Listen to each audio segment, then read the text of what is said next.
Gord Miller and Matt Dunnigan. And welcome to Toronto, everyone. It is a beautiful Friday night and an important football game for the Winnipeg Blue Bombers, and more importantly for the Toronto Argonauts, who can clinch a playoff spot this weekend with a win and a Hamilton Ticat loss tomorrow. And they got their chief back, their sheriff, Ricky Ray. Now he's going to be wearing a knee brace, but that's not going to be a problem for this veteran quarterback. His worries about putting the ball in the end zone, they're hoping he can do that tonight. And Buck Pierce, you heard the boys, Buck is back. The last 3 times he's faced the Argonauts, he has not finished the game. All fans are on the CFL. Hope that trend stops tonight. Tim Burke, Winnipeg Blue Bombers can still make the playoffs, but only in a 3-way tie scenario. They've got to win out to have any hope of making the postseason. And for Scott Milanovich and the Toronto Argonauts, who play 4 of their last 5 at home, it's been a tough start. They've lost the last 2 home games they've played, beaten last week here by the Montreal Alouettes. So both teams have their starting quarterbacks back, and it is the 3rd installment of this season series. The Argos won the first 2 meetings of the season. 5 weeks away to the 100th Grey Cup. Johnny Sears takes the kickoff at the 4-yard line. They run away in Toronto, and Sears gets popped right inside the 20-yard line as he is belted there by Etienne Boulay. Etienne Boulay bringing a lot of experience. He's a backup safety, running down on teams for the Argonauts, and boy, he introduces himself to Johnny Sears, who's going to do most of the returning as Javon Johnson goes back to corner. So Sears will be doing a lot of this and probably seeing a lot of Etienne Boulay. Wow. So the Bombers will start first down at their own 19-yard line as 30-year-old Buck Pierce returns to the controls. Last played against Toronto when Brandon Isaac knocked him out of the game.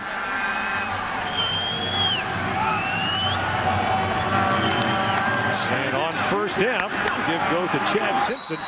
And not much doing there. And Adriano Belli was in the mix of things for the Argos. He's letting everybody know about it, too.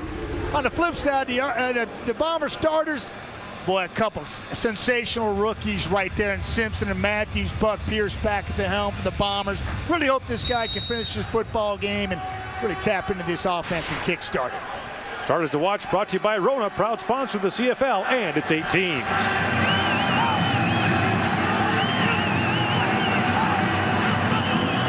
Second and long, and Pierce is back to throw under pressure. Pierce is down.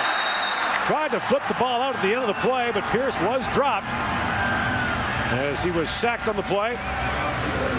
Ron Fleming's there on the rush, and it's 2 and out for the Bombers, who have only 5 points to show for 15 opening drives so far this year. Yeah, it was just real simple zone coverage, but they just bring 4 little twist up front. And it's Armstead getting in there, just kind of getting a little arm on Pierce, and he goes down in a hurry. Great start defensively for the Argonauts, which should be in good field position. Chad Owens back to receive the punt from Mike Renaud. The Argos have not taken a kickback for a touchdown yet this year. And Renaud high in the air chases Owens back to his 45-yard line. Finds a seam, gets across midfield and down to the Winnipeg 50-yard line. And so the Toronto Argonauts will go to work after a 52-yard punt with good field position as 32-year-old Ricky Ray returns after missing the last 3 games. Yeah, and he's flanked with his starting tailback, Chad Cackard, who is coming off an injury of himself. I'll get more into that later. Andre Dury really has been special in Ricky Ray's absence. Those 2 guys be part of the offense in a huge way tonight. Winnipeg has allowed the opposition to score a touchdown on its first drive 5 times this year.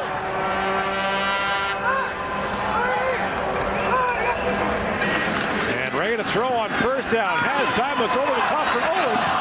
And that pass is incomplete. Boy, did Chad Owens miss Ricky Ray. In 3 games without Ray, the Argos' leading receiver had just 8 catches for 52 yards.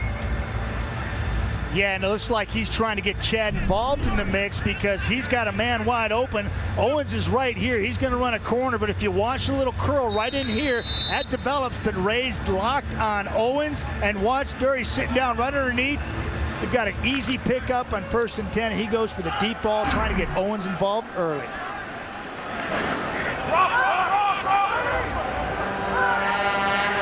Second and long. Here comes the blitz, and Ray wanted to go long again. He is dropped. A pile of Winnipeg Blue Bombers got in there. Marcellus Bowman was among the lead group. And Marcellus Bowman, boy, really 11 tackles last week in the loss to Calgary, but he's been special. He's right here coming off the edge, right up the middle, kind of delayed. Kankert doesn't get enough of him. Pocket collapses. Credit the big boys up front for making that happen. That has nothing to do with coverage. That has to do with the pocket collapsing and pressure up front. Great stop by the Bomber defense. Javon Johnson back to take the punt. Noah Prefontaine, and Prefontaine hangs that way up in the air. Johnson back at the 10. And Johnson spins, gets over the 20-yard line. The Bombers will have the ball back when we return.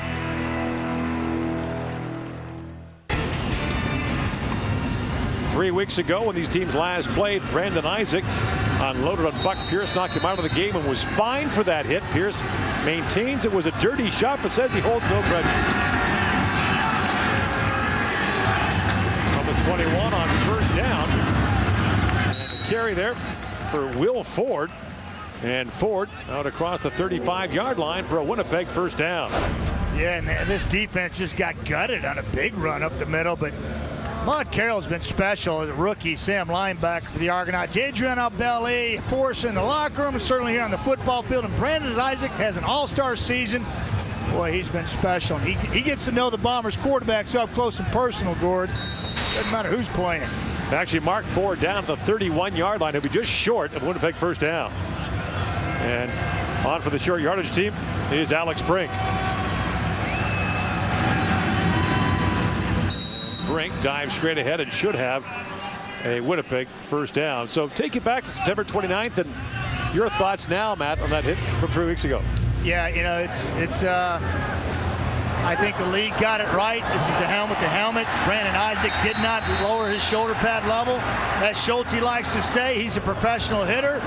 He knew exactly what he was doing. He'll do it differently next time. I can guarantee you that. I tell you, I love the way that Brandon Isaac plays the game. He made a mistake, he paid for it, and he's moving on. But he's a special football player doing some great things for that Argo D.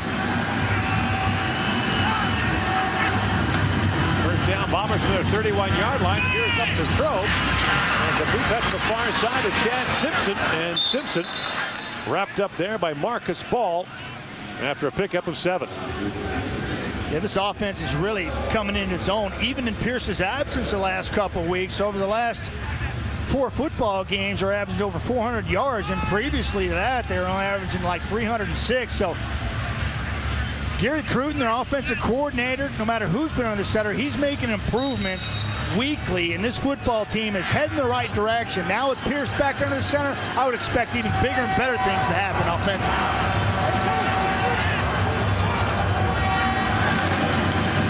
Second down, Simpson brought off the first wave, then got belted back again. He's close to a first down, but Chad Simpson took a couple of hard shots there. Didn't he? Because he was standing straight up. His pad level was, he had no bend in the knees. He was kind of hunting and pecking through the masses there. And, you know, he's shaking his head because a lot of people got a lot of piece of Simpson here. He's standing straight up. Boy, he takes some shots right there. Kind of like just standing somebody up a dummy in practice and tackling, and everybody just taking pot shots at him. And Chad Simpson felt a lot of punishment there from Kevin Huntley and company. First down, Bombers. The drive continues from the Winnipeg 42-yard line.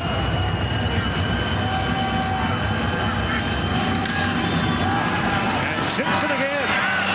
Nice through the Argo D across the 50, close to another first down at the 52-yard line. Yeah, and this is something that I think is going to really benefit the Winnipeg Blue Bombers when you have production like this up front. They did this last week against Calgary. Right in the middle of the defense, right through here is where they're going to attack and where they exploit defensive bang. Let it come in, hit that small hole. Isaac doesn't funnel back quick enough. And then Chad Simpson doing his thing. They get more he's involved, the better this offense is going to be.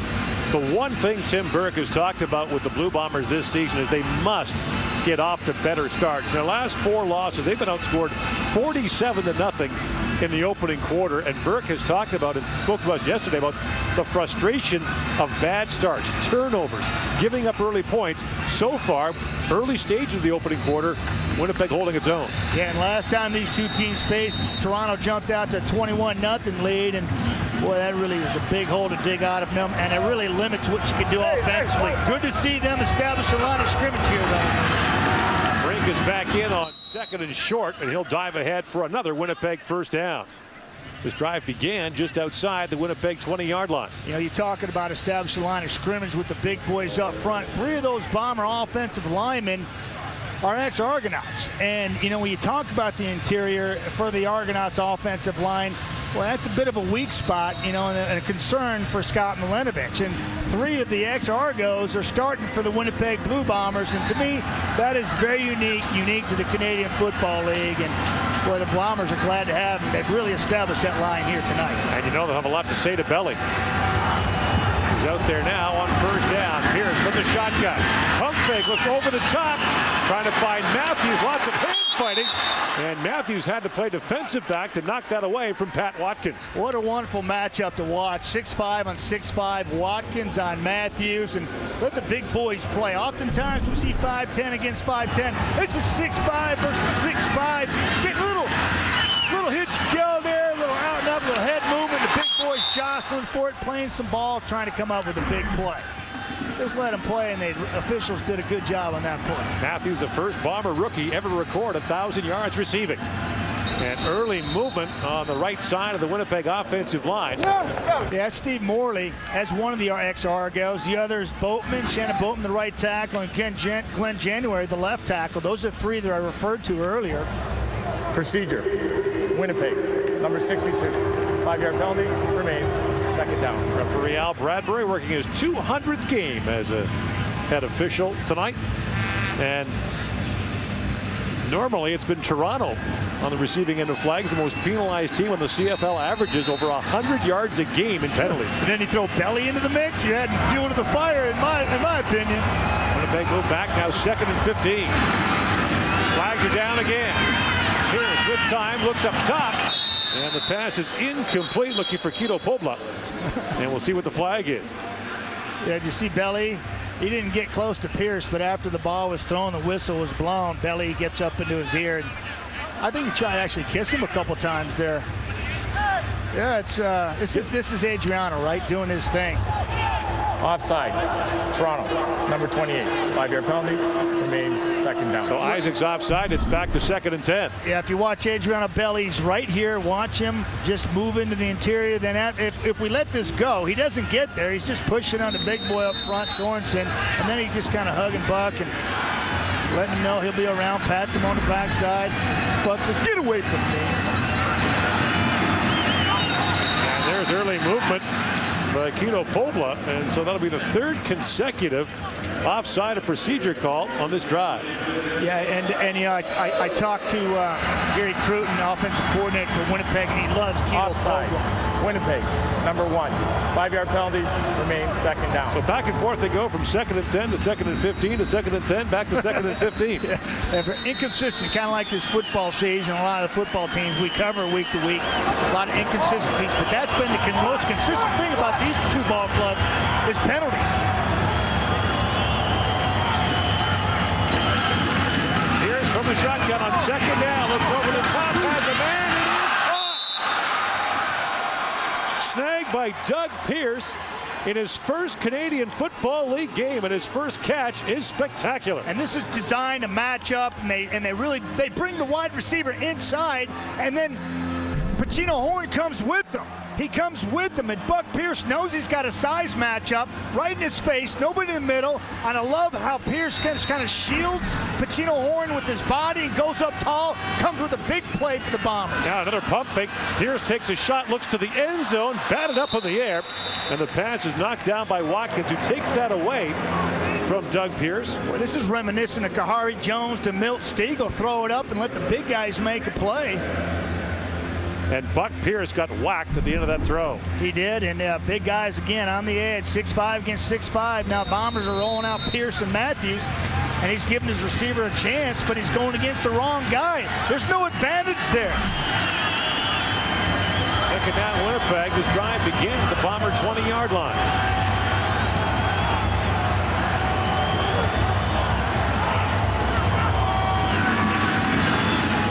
It's long play to Chad Simpson.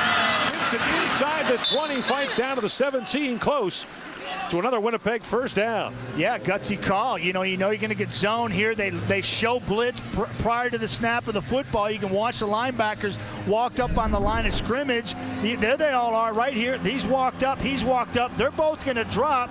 So they're trying to give you an idea that they're coming. They drop off into coverage. They've got a great play for it. Draw. They drop. And that's exactly what you want to do offensively. When they play zone, which we saw right there, you want to hit them underneath, you want to draw, you want to screen. The Bombers called the right play, put themselves in a third and manageable situation. So Alex Brink and the short yardage offense come on again for the 11th play of this drive. In spite of the penalties, they continue to find ways to move the chains. Just a good play call there, Gord, on a 2nd and long, and they just kind of, they anticipated right. That's film study or video study, them knowing the tendency that they're going to get from the Argo defense, and they called the right play and executed. Another short yardage play for Alex Brink. Straight ahead he goes. That's a tough way to make a living. Now, don't you wish when you played, Matt, that they'd bring the third guy in and put him? Hey, so-and-so, get in there. Take this punishment. You go to sneak school. Climby and I started sneak school several years back, and we bring all the quarterbacks in, even kickers. You know, we send them in there. We got all different levels and courses that we put the quarterbacks through. Teach them how to get it done in the interior when all heck's breaking loose. Alex Brink doing a nice job for the Bombers there in sneak school. The drive is chewed up. 7 minutes off the clock here in the opening quarter. And now first down from the 16-yard line.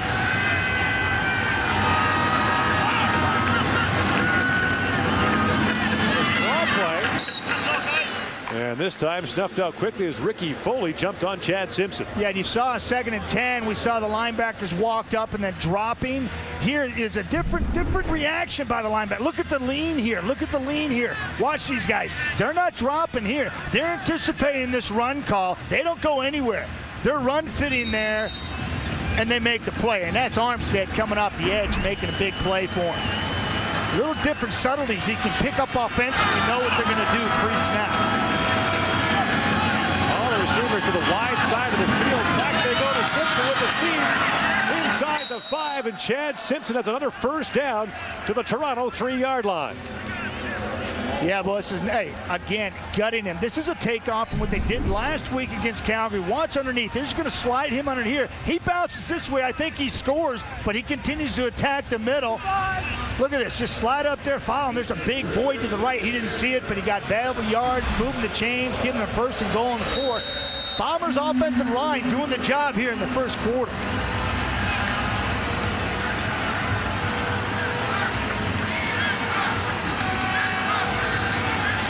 15th play of the drive is chewed up more than 8 minutes on the clock.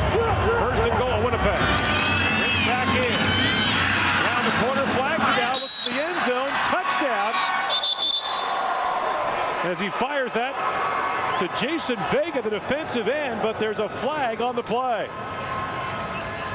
Yeah, this is going against Toronto. Offside.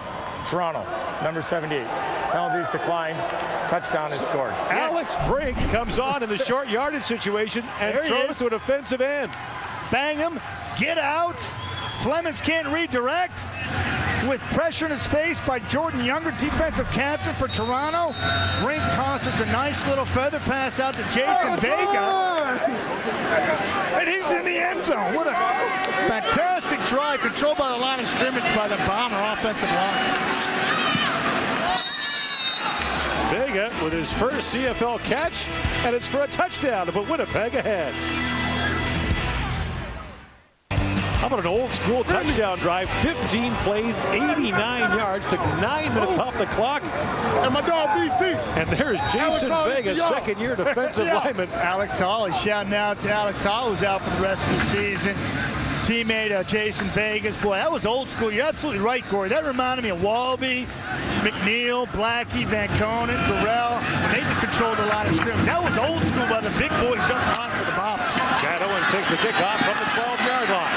They get spun around, lost the football. And the Bombers have it back. Chad Owens has lost a fumble for the 7th time this year, and the Bombers have the football. fumble of the season. Yeah, and right here, you're gonna watch Brandon Stewart, and here's James Green flying down. Stewart, 3-year man from Texas, gonna strip the ball, and then Green, 4-year man from the University of Calgary. Johnny on the spot, comes up with the fumble recovery, huge turnover. Dominant first quarter here by the Bombers. Bombers have had the ball for 10.5 minutes. Toronto for 1:18. 27-yard line. Chad Simpson just puts his head down and drives down to the 20. And Matt, last week the Bombers felt like they played well enough to win that game against Calgary. They held the Stampeders to 2 second-half field goals. The problem was 6 possessions to open the second half, 4 punts and 2 turnovers. Yeah, it was one of those games. It's like, how's this happening? How are they still in the football game? Kevin Glenn lit them up in the first half, but they kept coming back because of their defense, kept them in the football game. Here, the offense dominated the line of scrimmage. Second down for the 21. Here's Simpson again, trying to get around the corner. He does. Another hard hit there as he collides with Marcus Ball, but Chad Simpson has another Winnipeg first down. Yeah, this is beautiful. Watch this little play here. You got Brink in here, got a little play action here, but they're going to bring Younger around, and he's in his face. But you're going to watch Vega slam into Flemings right there, flips out. He just gives it a heel shot, kind of leaning on his back foot, and flips it out there to Vega. And next thing you know, he's talking to Alex Hall, and all heck's breaking loose for the Winnipeg Blue Bomber offense, controlling the line of scrimmage. And now driving again, first down for the 16-yard line. Simpson again. Down close to the 10, tripped up at the 11, brought down by Robert McHugh, the middle linebacker. What a flip of the tables here, Gord. Just horrendous starts. We talked about it for the Bombers, digging themselves in a hole, but boy, they've controlled the line of scrimmage, marched down the football field, gotten some 2-and-outs defensively, and now in a position to go up even more, exactly what the doctor ordered with your Bombers. Let's go forward in the carry, back into the game for Simpson.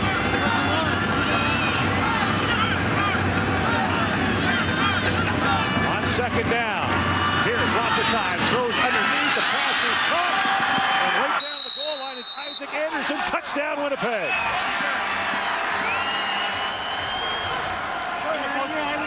And Isaac Anderson has his first CFL touchdown, and the Bombers, with a point after, can lead by 14.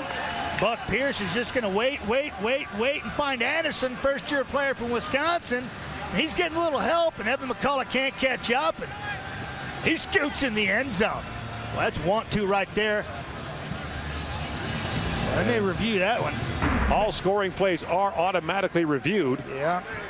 And there might be some question as to whether or not Isaac Anderson, first-year man from Wisconsin. Taking a look at that, you know, I think there's an opportunity to check it out because he is down right The previous play is under review. there, and the ball hasn't crossed the line of scrimmage. That's tight. We'll see a couple more shots of that, but regardless, the Bombers in an advantageous position here, making things happen special teams wise, certainly in the interior. That offensive line defense has done their thing, carry over from last week, dominating, getting some 2-and-outs, really not letting Toronto establish anything offensively. The previous play is being reviewed. Think about last week against Calgary, Matt. 1 first down for Winnipeg and 13 yards in total offense in that game against Calgary, the opening 15 minutes. Yeah, big time reversal right here. Hey, credit McCullough for trying to get back in the mix there, but tough to see from that angle. Not going to see anything from there. I think this is probably our best shot if we can just kind of look at that football.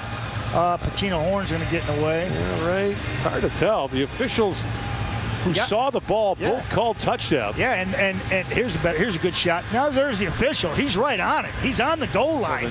He's doing what he's. And now we'll get the call from Al Bradbury. After review, the receiver's body was down before it made the touchdown. The ball will be placed at the 1-yard line. First down, Winnipeg. Well, it's unfortunate for Isaac Anderson because, you know, that would have been sweet to have his first touchdown, but I can guarantee it. Bombers are, Alex Brink's going to say thank you very much. Or maybe Jason Vega, who's back out there in the short yardage team. That's a good call, Gord. It might be Vega, or it could be somebody else. Toronto should probably double cover the defensive lineman. Well, he hasn't got a quarterback over the last 5 games, so he's making himself, he's earned his paycheck today, let's say. First and goal from the 1 for Winnipeg. Under a minute to go in the opening quarter, which has been all Bombers. Straight ahead. Oh, I love that. Touchdown, Winnipeg. As Quick the count. indication comes up. And this time, Winnipeg is in the end zone. Quick count, Gord. I love that. You catch the defense. You know, they're digging in. You know, they're getting set kind of like in the blocks in a track and field start of a contest. These big boys are digging in. Bombers get down into the 3-point and watch. Bang, ball snap. As soon as it goes over the center, ball snap. Kind of catches them off guard. Advantage offense, easy score. Now, is this being reviewed as well? How about Alex Brink, who only comes in short yardage situations, he has a touchdown pass and went along the ground? Yeah, you know, if he's got a bonus in his contract for touchdown score, he's loving life because he comes into those situations all the time and does this. He's the closer, and he did get into the end zone. Good way to put that. And the point after is good. The Winnipeg Blue Bombers storm out of the gate and lead by 14. There appears Pink. Support him. Chad Owens, who fumbled that last punt and led to that touchdown, has the ball back and gets up to the 38-yard line, and will finally see Ricky Ray again. Can't afford 2 and outs here. Got to establish something here at the end of the first quarter because it's been all Winnipeg. Offensively, special teams being opportunistic and dominating the line of scrimmage. Ray's got to get back in that saddle and ride big time here and get that offense on track. So Toronto has run just 2 offensive plays in this opening quarter. Ouch. Not what the Bomber faithful were hoping for. Winnipeg has run 22. From the 39, and the give goes to Chad Packard back in the lineup. Packard puts his head down and gets a gain of about 3 yards on the second to last play of the opening quarter. 1 second remaining. They really like Mike Bradwell, 4th-year player from McMaster, because he's really picked it up. He's going to come across here and crack. Well, he's right there. He's going to put his head in the hole. Tough way to make a living if you're a 195-pound receiver blocking big defensive ends. Bradwell sticks his nose in there. They love that about this kid now. Now on second down, Ray under pressure, throws. He's got Dury, and Andre Dury's got a first down inside the Winnipeg 50 to the 49-yard line on the final play of the opening quarter. That was all Winnipeg Blue Bombers to pick up. All right, thank you, David. I'm sorry, which team is the one that has trouble getting off to good starts? How about the Winnipeg Blue Bombers put up over 100 net yards in the opening quarter? Don't turn the ball over, take advantage of a Toronto turnover, and Matt have a 14-0 lead. Tim Burke said it to us yesterday. Winnipeg had to get off to better starts. Well, and they did, and they followed the coach's orders, and they did it with a 15-play drive. That's almost unheard of in the Canadian Football League, but they dominated the line of scrimmage, and they simply got after the Argo defense, who's very, very solid against the run. Chad Packard with the first down here. Big better by Ricky Ray, who throws up to Andre Dury. And Dury pushed out of bounds at the 42-yard line by Jonathan Hefney. Yeah, and you know, you got to get Andre Dury in the mix. You know, he was the go-to guy last week, and this is Dury coming from your left to right on your screen. He's coming across here. He's being matched up on Damon Washington, number 15, the strong side linebacker, playing there for the first time. Dury cuts across his hips. Damon can't flip him quick enough. Ray puts it on the money. Good idea to get on track offensively, finding Andre Dury for the last 2 plays in a row. Second and short for the Argos, and Ray in the shotgun. Flags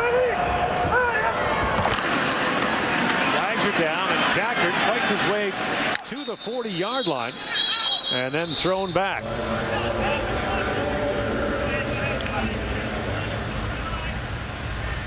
But last week, penalties really hurt the Argos.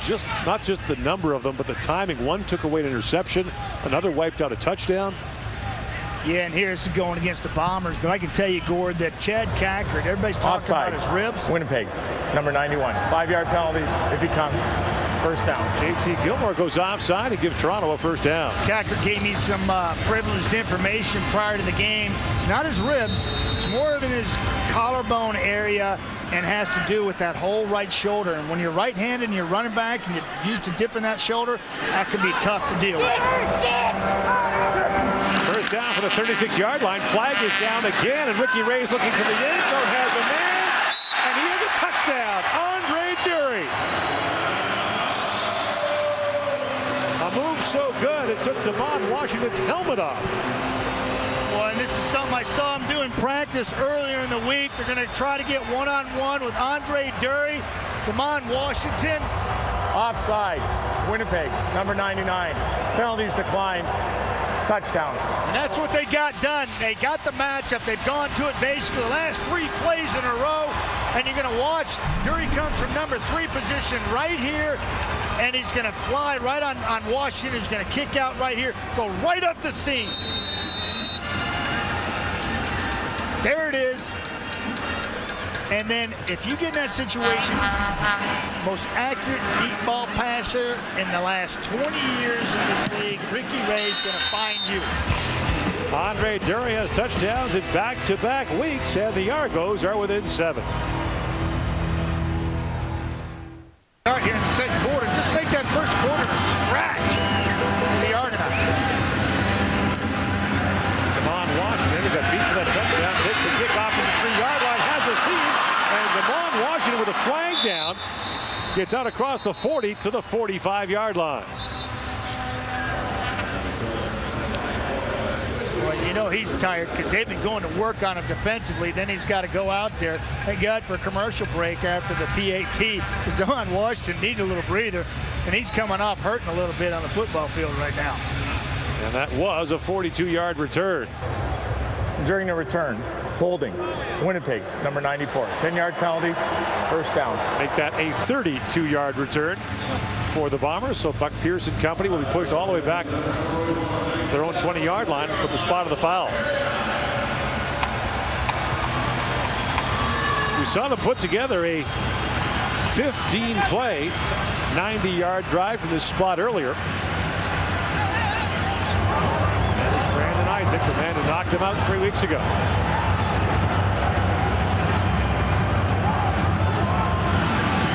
On first down, he's up and throwing. Fires that through a seam for Clarence Denmark. Buck Pierce about all the concern that people have for his health. It's a sign of respect and you know that people really do care, you know, about my well-being and myself as a person first and then an athlete second. You know, so that makes you feel good. You know, but also, you know, it's myself that's, you know, the one you know, out there playing. You know, I respect everyone's opinion. You know, but it's myself. You know, it's my choice. And he hands off to Chad Simpson. He gets a pickup of 20 yards. Jordan Younger, the safety, has to make the stop. And Simpson comes off the field limping a little bit. It's not a good sign if you're a Bomber fan, but I tell you, he's been instrumental here in the quick start for the Bombers. But Buck Pierce, we're talking about a warrior. You know, certainly everybody knows, I think we've got a pretty close relationship, and I've been where he's at. I've walked in his shoes, Gord, and I can tell you, I'd have the same mentality 8 years in. I had the good fortune of playing 14. Concussions ended my career in year 14. He's 8 years in, and he feels like he's got a lot of football left. And these are the numbers that are staggering when you look at this and what people are concerned about. He's only finished half his starts as a Bomber. When he does finish, they're 11-2. When he doesn't, they're 1-12. And this season, Buck Pierce has started 5 games for Winnipeg and finished only 2 of them. Yeah, and off the top of the show, I said he's played the Argonauts the last 3 games, hadn't finished either one of them or all 3 of those games. So just mind-blowing numbers there, and hopefully his fortune turns and he can continue to be consistent and suit up for the Bombers. First down from the 45-yard line. This is Ford on the carry. He finds the corner, and Ford's still going. Will Ford inside the 30, brought down to the 29-yard line, and again, Jordan Younger, the safety, saves a touchdown. How about some fresh legs into the mix, you know? They lose Chad Simpson, first-year player from South Carolina State. Will Ford says, give me the rock. I can tote it for you. Bounces outside, breaks the tackle there, breaks the tackle there from first-year player Ahmad Carroll. Then Jordan Younger, veteran free safety, captain the defense, finally hauls him down after he shows a lot of spring in those legs right there. Little shake and open field, almost got behind Jordan. Huge effort. fights his way down to the 25-yard line. This is stopped there, Matt, by Matt Black. This is old school. Matt Black stepping in the free safety spot. You often see that, but he practiced there right behind Jordan Younger several times. They'll get him in the mix, but Younger stays in the ball game, comes down in the mix, and Matt Black will come in. But boy, they're pulling out all stops trying to stop this Bomber running attack who's been gutting the Argonauts for big chunks here in the first half. Another drive that began at the Winnipeg 20-yard line.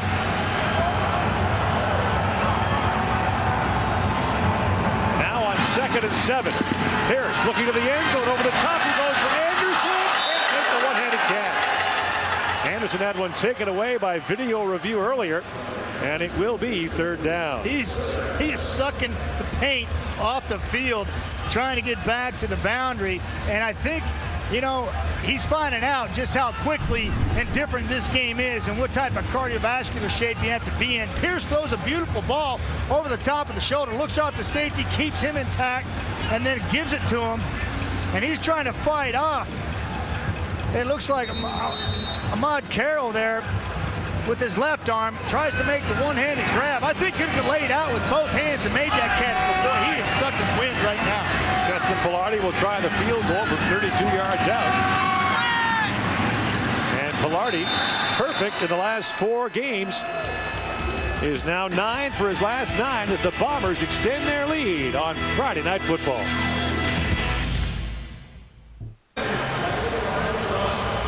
After missing the last 3 games, Ricky Ray is back with a new piece of equipment. Here's Catherine Dolan with more. Well, Gord, Ricky Ray suffered the same type of injury, a left knee strain back in college, so he's used to the injury. He as well is used to the brace, but that doesn't mean that he likes it. He says it's an adjustment to have to wear it again. He really isn't a fan of it. If he had a choice, he wouldn't wear it, but obviously this is the only way that he can get back into the game. But he said the biggest adjustment for him is the mental aspect of the game, not the physical one. He says getting used to the timing, getting used to the rhythm, and getting used to the speed. When I asked whether or not he was worried about getting hurt or injured, he said, well, he wouldn't be playing pro football. He'd be playing flag football with his buddies. Chad Owens takes the kick off from the 15-yard line. And Owens out close to the 40 on the return. So what does it mean to the Argos to have their quarterback back? Here's head coach Scott Milanovic. I think there's a confidence level just knowing that their guy's back, and it's no knock on Jairus or any other quarterback that fills in for a starting quarterback, but Ricky Ray is going to be a Hall of Famer, and he's got 2 Grey Cup rings, and he's made a living by being a great passer, and so our guys are aware of that. And you know, for 11 games or how many ever it was before he got injured, he was the guy that they looked to, and now he's back. So I think there's a little bit of a good vibe there, just because they know that their leader's back. Hands off to Chad Packard, who dives out of bounds at the 50-yard line. And that'll be good for a Toronto first down. So what difference does Ricky Ray make to the Toronto Argonauts? Well, with him in the lineup, they complete 68% of their passes. Without him, it's down around 51%. And in terms of points per game, the Argos are 7 better when Ricky Ray plays, injured in their game in Montreal a month ago. In fairness to Jackson, he had 12 drops in the absence of Ricky Ray, and so his completion percentage would be upwards around 61%. First down, and Ray's looking over the top again. He's got Chad Owens, and Owens has the catch. Chad Owens down to the 12-yard line as he was working there on Alex Suber, and the gain is 46 yards. Well, he's happy to have Ricky Ray back. He's right here. He's going to waggle out here and get matched up on Suber. And if you're one-on-one deep, you know Ray's going to put the ball on the money and give you a chance. Nice job of widening Suber. And then the ball's out there where he just breadbasket. I mean, he's always going to hit you in the number pretty much because he's that accurate. But boy, Chad Owens is happy to have Ricky Ray back under center. First down to the 19-yard line.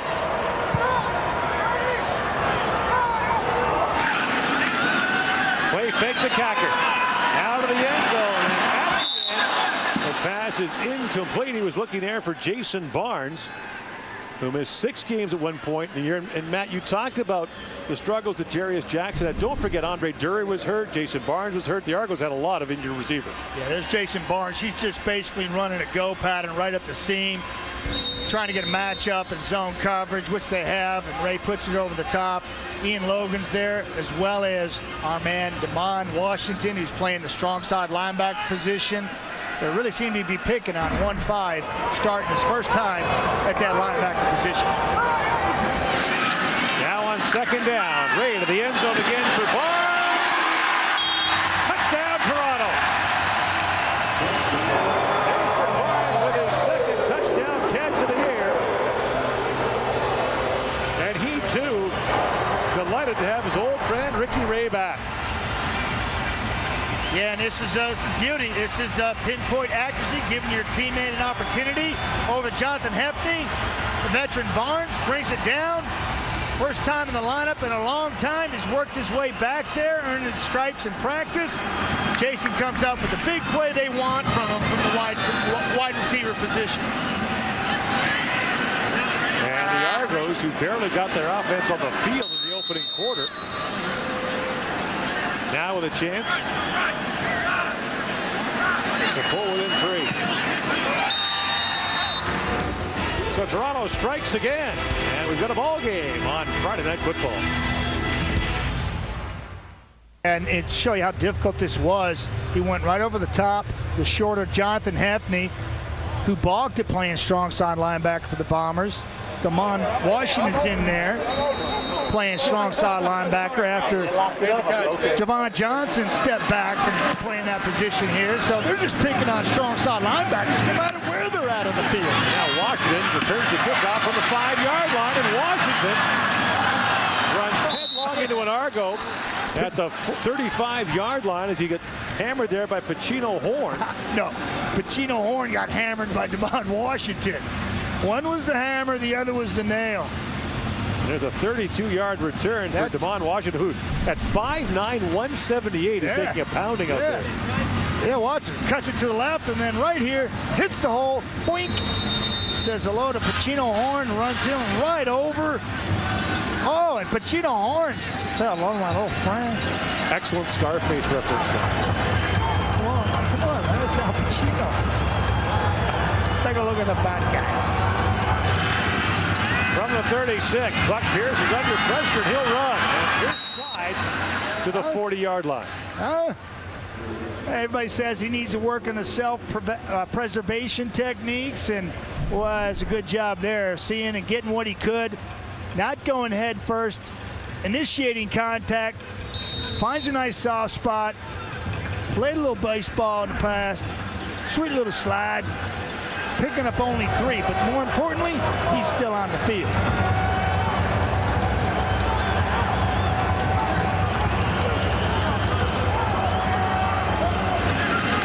Now on second down, Pierce looking up top, and that pass is incomplete. Trying to find Isaac Anderson. Terrence Edwards, by the way, not in the lineup for Winnipeg, a late scratch.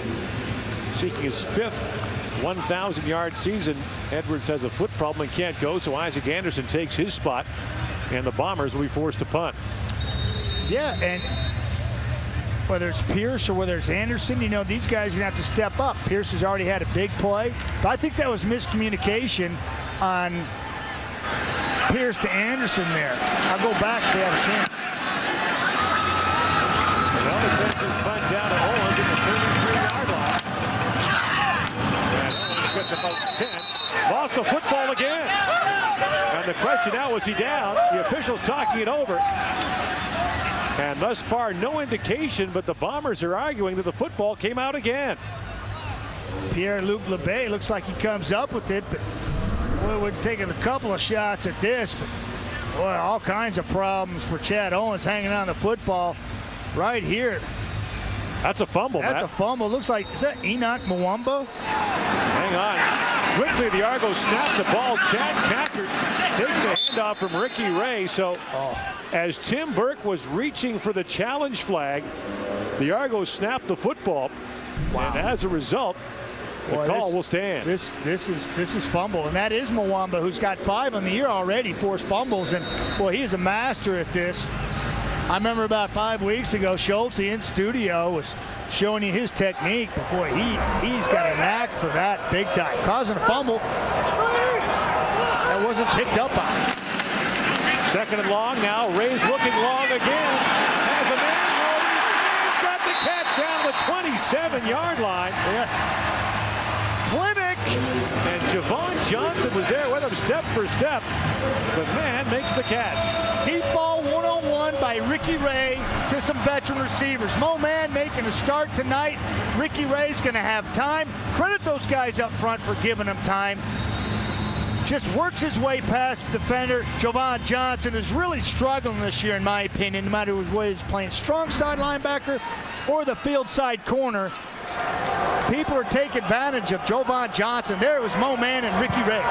38-yard gain for Toronto. First down to the 29-yard line, and Ray fires far side for Spencer Watt. And Watt is inside the 20-yard line and close to another Toronto first down. Well, Ricky Ray only had 2 offensive plays in the first quarter, but boy, they're making hay while the sun's up and have the opportunity here in the second quarter. They're caught fire, and this is what the Argonaut hopeful have really wanted to see. Ricky Ray back in the lineup doing what he does, and he's been doing it here in the second quarter. Lighten up this offense with the deep ball. Doesn't matter who it is, Barnes, Mann, Owens. He's making it happen down the football field. On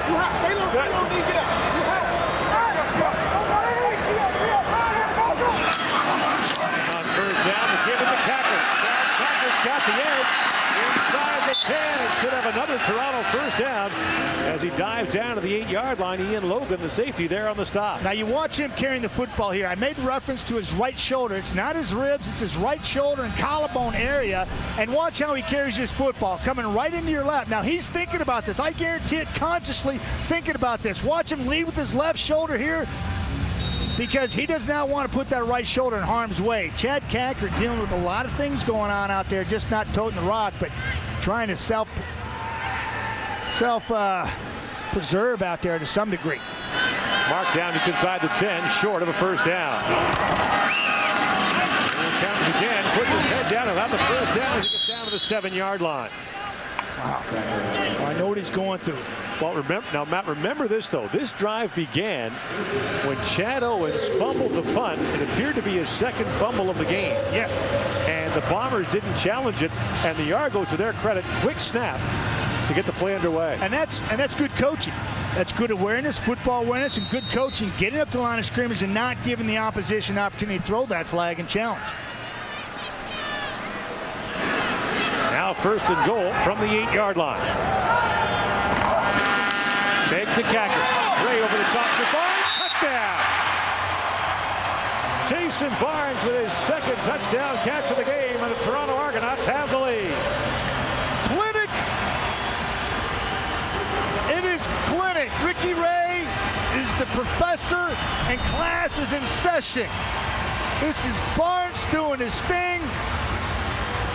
Zone coverage, finds it. That's easy pickings. Boy, this is fun to watch. Ricky Ray is putting on a clinic here in the second quarter. 21 points. Hey, Mom loves you. With the deep ball. Professor Ray.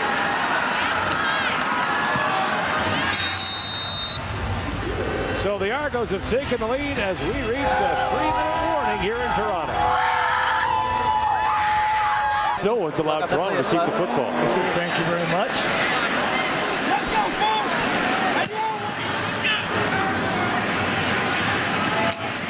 And Waters sends that kick deep. Denmark from the 10-yard line. It's out to the 23. There's a flag way behind the play at the 50. Yeah, and this is Owens. You know, we thought this was a fumble, wasn't challenged. Argonauts say thank you very much, and they go to work. And it's Ricky Ray to Mann over the top on Javon Johnson in coverage. A dime delivered there. A dime out to the flat to Spencer Watt. Nice little move. And a Chad Kacker, little bounce run, sticking it.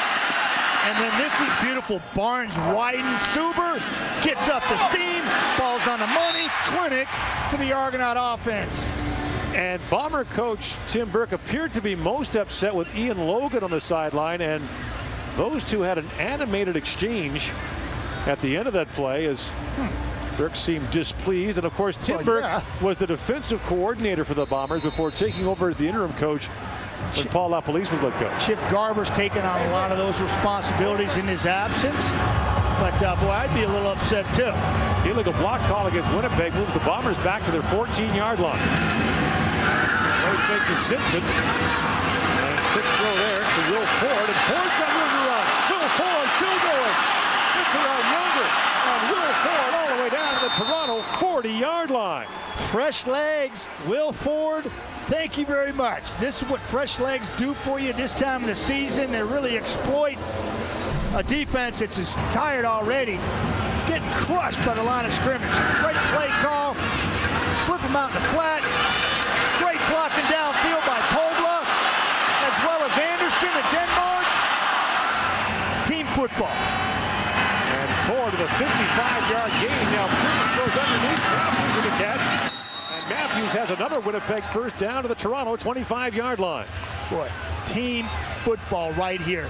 Bombers offense, like the Argonaut offense here in the second quarter, is really crisp. And when given the opportunity, they haven't had the ball much because the Argonauts have been eating up the clock here in the second quarter. But boy, they're doing a nice job up front. Gary Cruden really feeling it with this play calling right now. First catch of the game for Matthews, the number 3 receiver in the CFL. First down for the 25. And Simpson gets a couple as he ran into Robert McCune. Yeah, that's not the guy you want to run into, because he is built like a brick, you know what, House, and that guy brings a heavy hat. Chris Jones has got to be reeling here because his defense is getting gutted right now by Gary Cruden called offense, and Buck Pierce is at the helm once again, feeling it when he hits a chance in the second quarter. Second down, flags are down, and Pierce just shovels out ahead, finds Anderson. Bombers on the face mask. Anderson's close to a first down. There are 2 flags on the play, and that was a bit disjointed, to say the least. A little improv, and it looked like Toronto relaxed a little bit, and Anderson doesn't slow down, and he continues to fight, but see if we can't get Al Bradbury to sort this out. Critical point in the game, 2 minutes to go in the opening half. It almost seems like, well, it's what's happening. In the first quarter, Winnipeg's offense controlling the line of scrimmage, really shoving it down. Toronto's throw, and then Toronto catching fire in the second quarter with their offense and just going deep, lighting it up. Clinic by Ricky Ray and his receivers. And now the Bombers finally get an opportunity offensively. They don't miss a beat, and they're responding here in a big way. Maybe fouls going both ways. That was the indication of the Toronto sideline. And Tim Burke is still talking to his defense. Yeah, he is trying to figure it out. And his defense is looking at him like they hadn't figured it out either.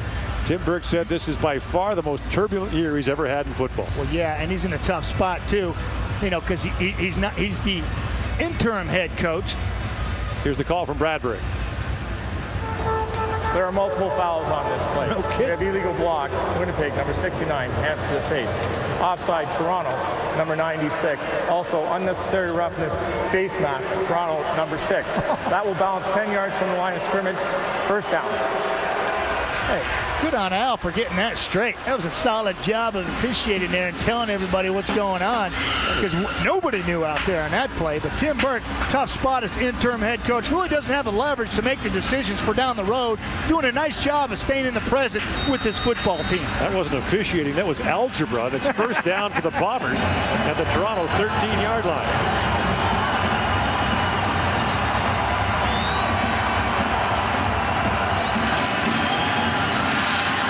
Goes to Simpson. He's got room. Simpson jumps. Gets there. Touchdown, Winnipeg, and the Bombers are back on top. This is clinics by both offenses. You don't want to be a defender right now in the first half because you're getting schooled. Both offenses having their way. Chad Simpson, brilliant first half. Get him the football more. Takes the heat off everybody. The big boys like to smack it around. Getting the edge. Edger Kowali doesn't contain. Younger goes down and Simpson goes over the top. Count it. Bombers fighting back. And now the point after with 1:52 to go. 2 teams that struggled offensively in losses a week ago have been very impressive in the first half. You know what I mean? 5 and 30. 5 and 30. He's talking about his combination with Will Ford. Yeah, they should be excited. This is a good-looking play here. Offensive line trying to get up Sorensen on the second level. Edger Kowali can't contain. Jordan Younger inexplicably goes low, doesn't contest Simpson. Simpson says, not today. Does his Superman impersonation, but somebody draped over his back, getting in the end zone. Count it. Well, that is dominant up line of scrimmage play by the offensive line of the Winnipeg Blue Bombers. Buck Pierce says, you're making my job easy tonight. Feed 5 and 30 and get it done. And now the Argos will get the football back with under 2 minutes to go in this opening half. And don't forget, coming up at halftime, it's Wendy's Kick for $1 million. Yeah, look at these guys. You can just 3 and 5. feel their energy. It's awesome. And Owens takes the kick off at the 20-yard line and gets out to the 38.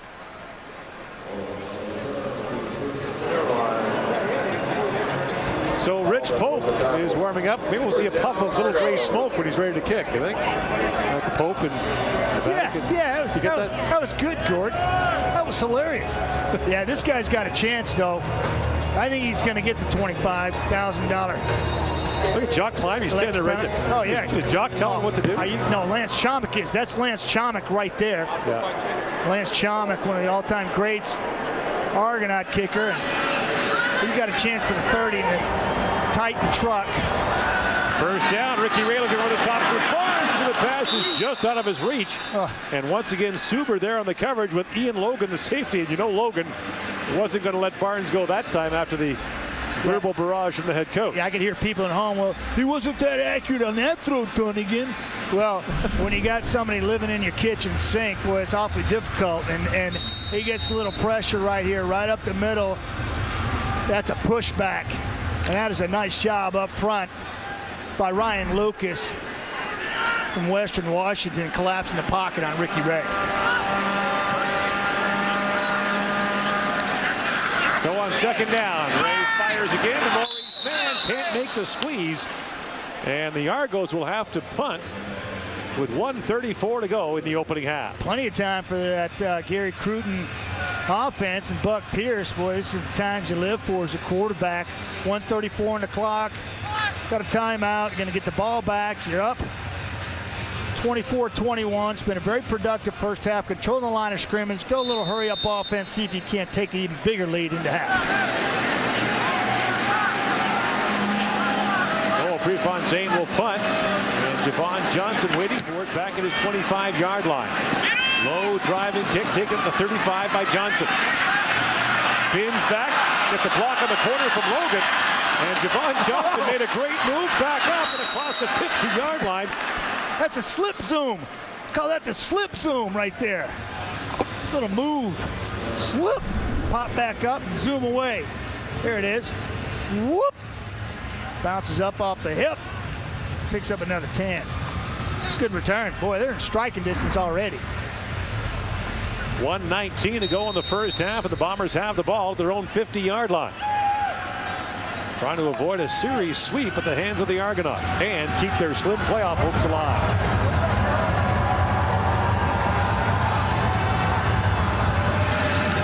Now Pierce over the top for Matthews, incomplete. As step for step with him was Pat Watkins. Yeah, we've seen Buck give his receivers an opportunity downfield. They made a few plays. You know, difference in philosophy. Buck's throwing it up for his big, tall receivers and letting them make a play over the top of the defender. Ricky Ray is putting the ball in the money with the defender beat. That's interesting to point out because here, he's not open. Buck's just giving him a chance to go up. Again on Watkins, no advantage there in height-wise, but they're both 6'5", trying to get his receiver an opportunity to make a play. Second down, here comes the fires. He found Kito Pobla, and Pobla got drilled by Evan McCullough. And both men are shaken up. Yeah, Evan McCullough, he's just waiting for this, waiting for the receiver to come into the flat. Here he is here. He's just going to wait for Kito Pobla to come out here, and Buck delivers late. Timeout's called by Toronto. There he is, just hold coverage. It's like hip pointer right there. Whew. And both of them very slow to go to the sideline. In fact, Pobla has to take a knee. Well, he's had a tough season injury-wise. That's a tough one right there on the hip. He's got no padding. A lot of players never wear padding in the lower half anymore. You know, old school used to be, you know, butt pad, you know, hip pads, you know, and you very seldom to see players wear thigh pads anymore. No knee pads anymore. That used to be mandatory. It used to be you had to. You see more and more people getting away from that. He's in, of course, because Corey Watson is out for Winnipeg. Well, it's a crunch time now there. Bombers are mixing and matching, doing it smoke and mirrors. Look, much like a lot of teams across the Canadian Football League are doing, dealing with injuries offensively and defensively. Matt Owens had trouble hanging on to the football in this game, and the kick chases him back inside his 5-yard line. Owens tries to get the corner, flags are down. He's brought down at the 15-yard line. Suber with the special teams tackle. Toronto used a timeout there, so with 54 seconds left on the clock, the Argos have the ball back after a 51-yard punt, and they may move further back on the return. We'll see what the penalty's about. During the return, illegal block, Toronto, number 89. First down. So Watt called for the illegal block, and that will move the Argonauts back to their own 7-yard line. Yeah, so Buck Pierce had 1:34 on the clock, couldn't do anything with decent field position offensively. Now Ricky Ray's got 54. This is very doable, going across the length of the football field with Ray and his offense right now really pushing the envelope deep, but you can bet that Winnipeg won't be matching up in man-to-man, given those opportunities here. I would expect to see some prevent here a little bit anyway. First down, carry for Chad. First down and more up to the 22-yard line. Matt, coming into this game, Toronto had 27 drives this year that began inside the 20-yard line. The Argos scored a touchdown on one of them. Well, they like to go 2 for 28 on this one. And that's a good start. Get out of your own there with a big run by your tailback, Chad Cackert. Give you some breathing room. Now you can take some shots, maybe settle down into your base offense and see if you can't move the chains here and get in striking distance. Clock running under 40 seconds to go in the first half. Not a good sign, eating up valuable time here. Can't believe this is happening. This is not good football. This is Cackert again. He's tripped up by Logan, so the Argos will simply they're playing it out. Let the clock run down. I don't understand that. Boy, you've had a really solid second quarter here. You backed up. You get a big run by your running back, Chad Cackert. You've got plenty of time on the clock, and you just let it run down. Well, you know, in a must-win football game, trying to secure a playoff spot, you would think that they'd press the issue and take some shots down the field, because like I anticipated, the Bombers going prevent. They haven't. They've just been playing cover 3. There's a lot of seams available, a lot of rail shots available, a lot to be taken out there, but they're not doing it. Cackert again, with 1 second to go, is short of a Toronto first down, and Matt Dunnigan's got to get his running shoes on and get downstairs. Wendy's Kick for Millions coming up, so Matt will run down and take care of that. We look forward to Dave Randorf, the panel, and our contestant Rich Pope getting set. But what a first half in the return for Buck Pierce. And the Winnipeg Blue Bombers have a 3-point lead as we reach the final play of a very entertaining first 30 minutes of the football game. Lead has changed hands 3 times thus far, and Ricky Ray takes a knee. 24-21, the Bombers lead. And when we come back, there he is, Rich Pope of Winnipeg. We'll get his chance to kick. Back in Toronto after an entertaining first half and an entertaining halftime.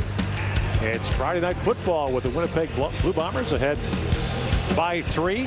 And the Toronto Argonauts, who deferred after winning the kickoff, or winning the toss rather, before the opening kickoff, will get the ball to start the second half. Some questions whether or not Chad Owens was down on that punt return where a fumble was not called, and the officials who reviewed the play here felt that Owens would have been called down because his elbow contacted the turf. Anything but your hands or feet that touches the ground and you were considered down by contact. Absolutely. George Black just came into the booth and reassured us that that was the case, and the officials, if it had been challenged, would have ruled him down by contact. And the kick is taken deep by Owens at the 10-yard line. Right across the 30. Gets to the 32 where Ricky Ray will go to work. 6 touchdowns scored in that first half by the two teams. 2 lowest scoring teams in the Canadian Football League too, and they turned the tables and found their groove offensively. And very balanced attack. Ricky Ray only completed 8 balls, but boy, he was over the top, going deep, pressing the football and the issue down the field and taking advantage of poor coverage by the Bombers in the secondary. Pinpoint passing. Cacker, decent first half, halfway to 100. Love to see it. After the offense barely got in the football field in the first quarter. There's a pass that's on one hop to Chad Owens. That'll bring up second down. It's not the way you want to start, wide open. Ricky Ray knows it too. That's his fault. He'd like to have this one back, but he's moving on to the next play. As you can see, that's the mentality you have to have. Short-term memory, go on to the next one, make it happen. Last week against Montreal, down 9-7 at half. Toronto had 3 first downs in the second half, went 2 and out 5 times. And here on second down, Ray has to pull the ball back, and he is sacked. Brought down by Kenny Maynard. And the Argos will be forced to punt after a 2 and out to start the second half. Well, you know, Alex Hall goes down, and, you know, you've got to step up. Jason Vega. Kenny Maynard's been a big part of this football team for the last couple of years from Troy State. Going to move inside. Nice. Gives him some leverage because he's not a big guy. He's light in the load. But I tell you, he's quick, and he used his quickness there to get to Ricky Ray. Noel Prefontaine sends Javon Johnson back to his 40-yard line to field this punt. Johnson gets up to the 46 as Matt Black makes the stop, and a very late flag comes out. Matt Buck Pierce took spreading the football around to a new level in that first half. He completed 7 passes to 7 different receivers, so everybody got 1 each. Spread the love. I'm back, guys. I'm going to give it to everybody. By the way, Jason Vega has his 42, first 15 yards from the end of the play, first down. And there's a penalty to Toronto, and that is Walter Spencer, who gets called for the face mask. Tremendous field position for Winnipeg here, who left in the second quarter very hot. Tell you. Just to finish the thought, Jason Vega actually has a postseason touchdown for Winnipeg last year. Yes. Got a pass in the playoffs. That was his first regular season CFL touchdown. Been there, done that. Old school, old hat. I love it. Great imagination offensively, well executed play. First down to the 49-yard line. And Chad Simpson fights his way ahead, still going. First down and more to the Toronto 32-yard line for Simpson. Feed me, Seymour, and that's exactly what Chad Simpson wanted to do. 5 and 30, getting it done in the first half. They go right back to it. Gord, I was a little late coming back up to the booth because I was walking off the football field after that Wendy's kick for $1 million. Had a chance to run into the big boys in the offensive line for Winnipeg. And after a pickup of 16, Simpson gets a couple on that first down carry. That offensive line paved the way for Chad Simpson's success in the first half. Now, hey, he's running the football hard, but that's a draw on second and long, taking advantage of the zone concept. Toronto's running, stiff arm on Fleming. Just a nice job all around. Interior, hard running, breaking tackles. Makes life a lot easier on Buck Pierce getting his feet wet again. And Simpson over 100 yards rushing already in the football game, and the Bombers have rushed for over 100 yards on first down in the game. Now facing second and long. Here comes the rush. Here screens it out, and the pass is complete to Ford. And this time Ford is bottled up as he is brought down there by Toronto linebacker Robert McEwen. And Ricky Foley was out there as well. Brendan Isaac actually bounced it out, made him redirect, and these guys flying to the football sniffed out that screen. It looked like it was slow developing. Buck wanted to get rid of the football quicker, kept retreating, waiting for the screen to develop. A good pursuit by the Argonaut defense. And we'll get a 45-yard field goal try now from Justin Pilardi, whose first field goal of the game is the difference in the score thus far.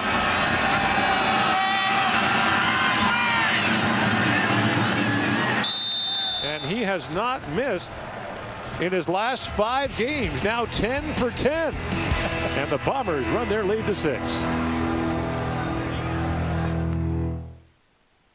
Gordon Garrett Miller, Matt Dunnigan, Catherine Dolan here in Toronto on this Friday night. The Argos now down 6, have the ball at their own 35-yard line, 1st and 10.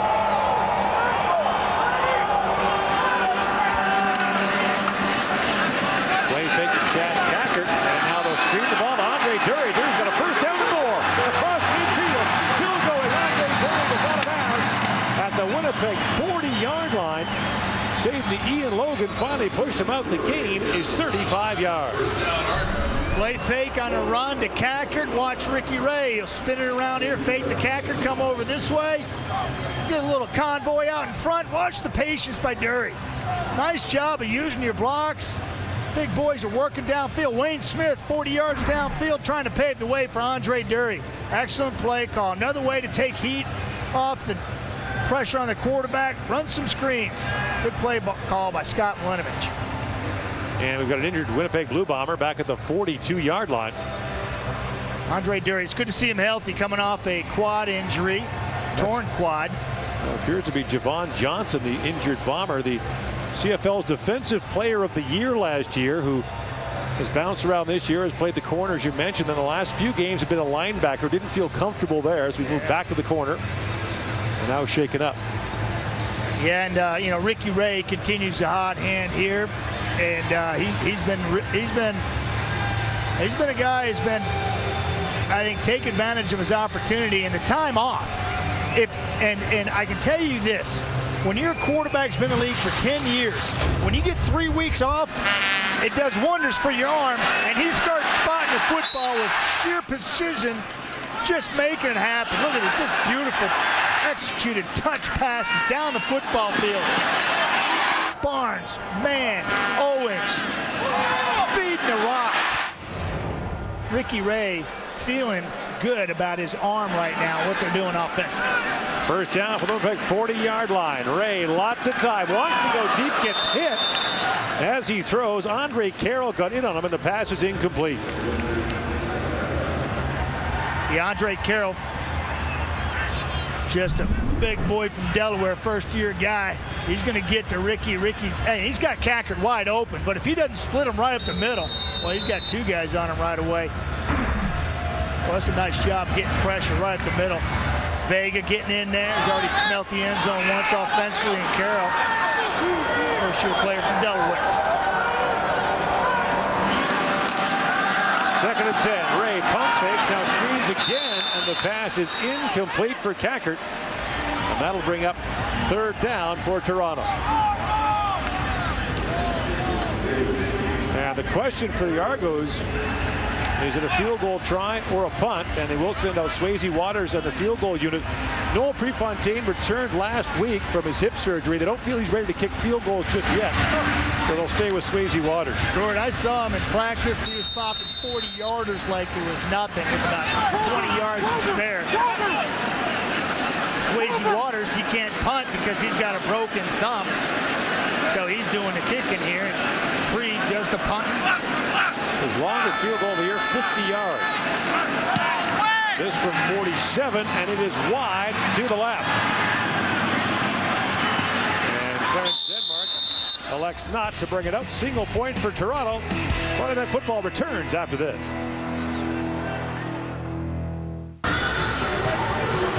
This is the scene about 20 minutes ago. Rich Pope of Winnipeg, who had quite a day kicking the ball.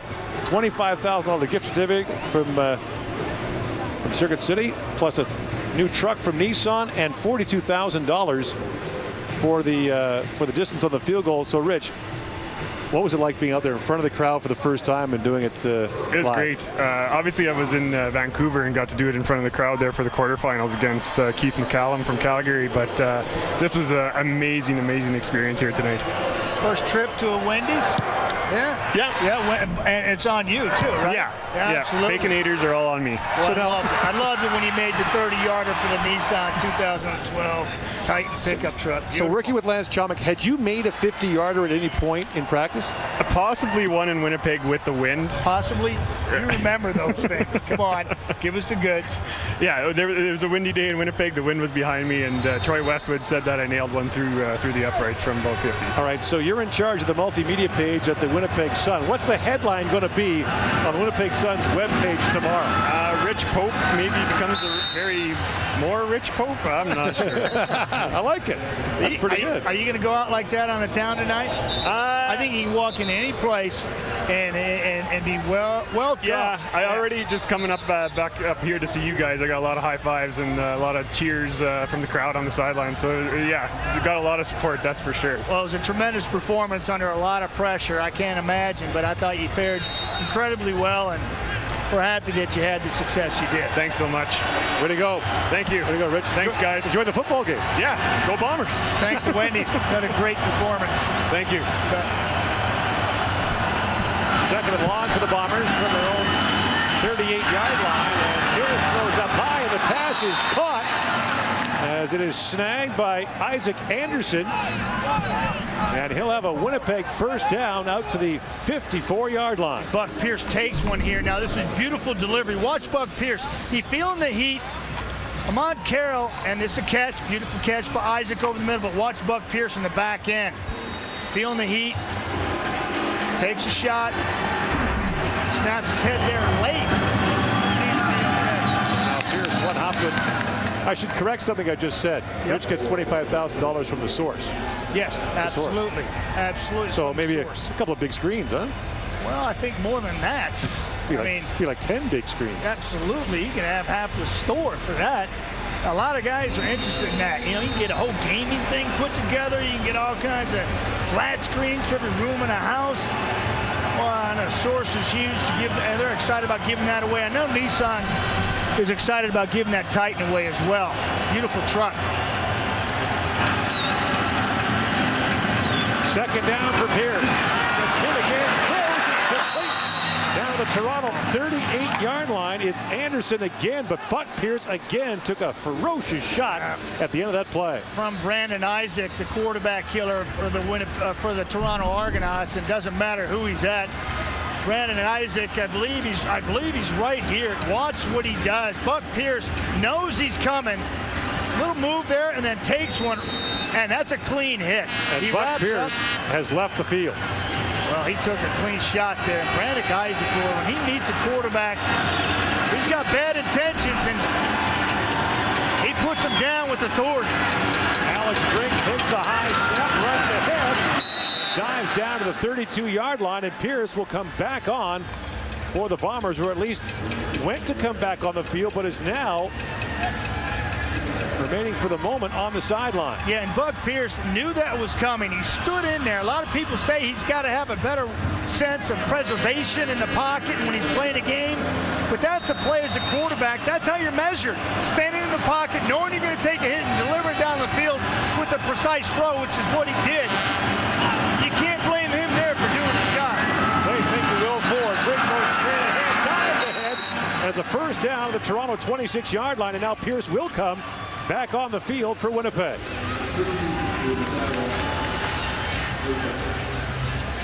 So Pierce takes 2 plays off, and with the Bombers now 1st and 10 from the Toronto 26-yard line, comes back into the game. Yeah, and Brandon Isaac, boy, he's done this before. He did it to Alex Brink. He did it to Pierce. Here's going back a couple plays ago, right up the middle. Pierce hanging, knowing he's got his dig coming across. Takes just a good, clean shot from Isaac. We'll show you what Isaac's done to quarterbacks in the past and relive that here in a second. First down. Look out. Pierce is hammered again. Edgerton Kowali got him hard, and Buck Pierce is very slow to get to his feet. I don't care who you are. You got a history like Buck Pierce has or not. When Edgerton Kowali delivers a hit like this, it's going to sting. Pierce is feeling every bit of that. Edge is coming off the top. He's going to hit Pierce from his blind side. Pierce is waiting on a climb route coming from the other side. It's developing, and bang, he saw the head snap back. Edgerton Kowali with a clean hit right on the 4, delivering a knockout blow. A lot of quarterbacks will stay down. Buck Pierce, being the warrior he is, he gets up and says, "Thank you, sir, may I have another." A couple of years ago, Kowali got Pierce with a late hit. Yeah, oh yeah. wound up being disciplined by the league. Ejected from the ball game by Glenn Johnson. Launched himself into the quarterback. Now second and long. And the draw play to Simpson. Simpson dives ahead across the 15 of Winnipeg's first down for Ted Simpson, who is close to the 10-yard line. You talk about a Warriors mentality. Buck Pierce on the sidelines. He's telling his coach, I want to stay in. There's a shot. Bam! Watch him. Watch him. He's on the ground. He's checking body parts. Looks to his coach.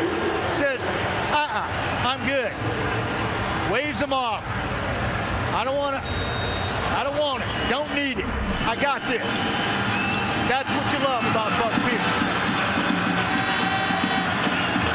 First down, Winnipeg, the Toronto 11-yard line. Here's Alex Pierce ahead and gets down to the 7-yard line. So Pierce again takes a play off and appears to be ready to come back in.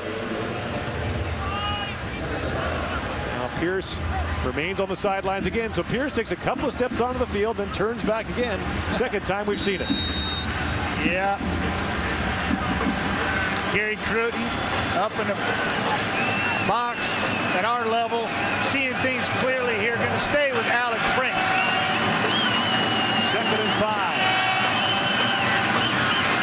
Option play. Brink moves ahead, dives down to the 1-yard line. Should have a Winnipeg first down. Now in this case, will they leave Brink in with a short yardage offense? I would think so. Down on the 2-yard line. Looks to be close to a first down. So the Buck Pierce drama continues. Well, 2 ferocious shots in this drive. Yeah, one delivered by Brandon Isaac, who's in the mix last time, kind of started this whole mess and has a history with the quarterbacks in a Winnipeg Blue Bomber uniform. And it is a first down and for Brink. And Kowali, who is lethal when he arrives in contact. That guy is built for this game. I'm glad if I'm on the field, I know where number 5 is 24/7. First and goal, Winnipeg from the Toronto 2-yard line. Howard deep in the backfield for the Bombers. Brink around the corner, touchdown! Alex Brink with another touchdown for Winnipeg, and the Bombers with their most impressive offensive performance of the season. Absolutely, Gord. This football team is feeling it, and it starts with those big boys up front. This is designed. They see it. They're almost reach blocking down here on the goal line. They see a soft spot on the edge. This is by design. Alex Brink and the big boys up front exploit it. Going to the end zone one more time.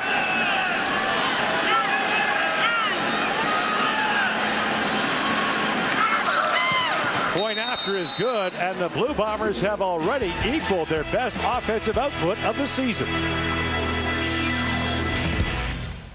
How about an 11-play, 70-yard drive by Winnipeg that chewed up over 6 minutes on the clock as Alex Brink came on in relief of Buck Pierce twice. Yeah, both those guys were instrumental in making that drive a success, and the big boys up front.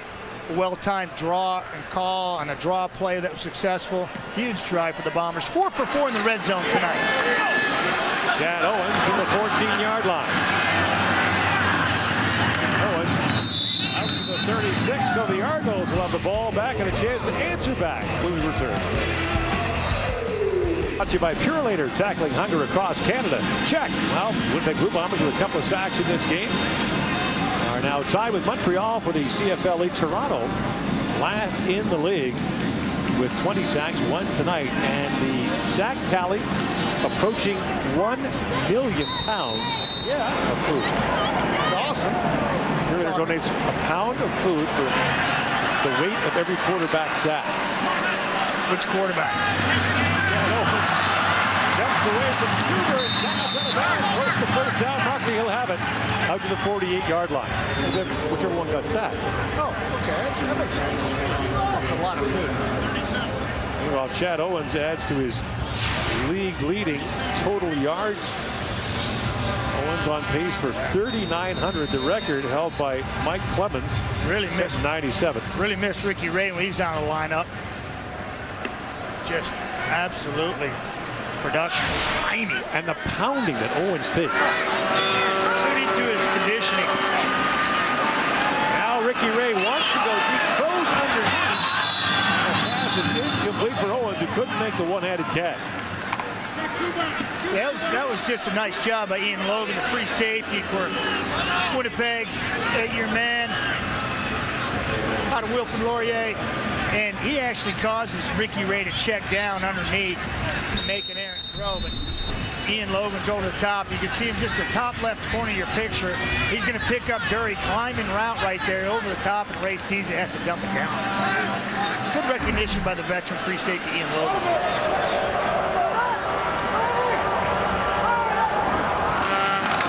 Second and long. Ray stepping up and throws. Whoa, look out.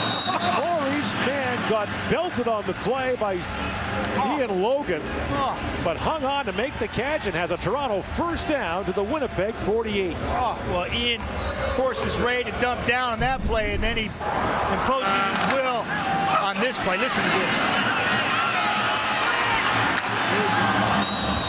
Slobber knocker right there. Ian Logan's taking a knee.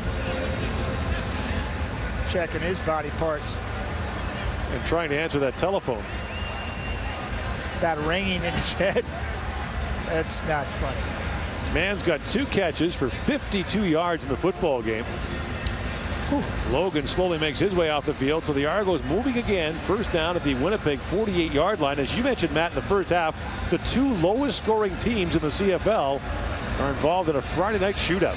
Love it. Hey, getting your starting quarterback back in the lineup doesn't hurt, huh? Absolutely, on both sides. And both these guys are actually feeling it, and their offenses are comfortable with them in the saddle. Offensive play calling, the playbook is open wide for both of these guys because they're seasoned vets, and the offensive coordinators are having a fun time calling this game. Defenses are having trouble making any kind of stops and impact here.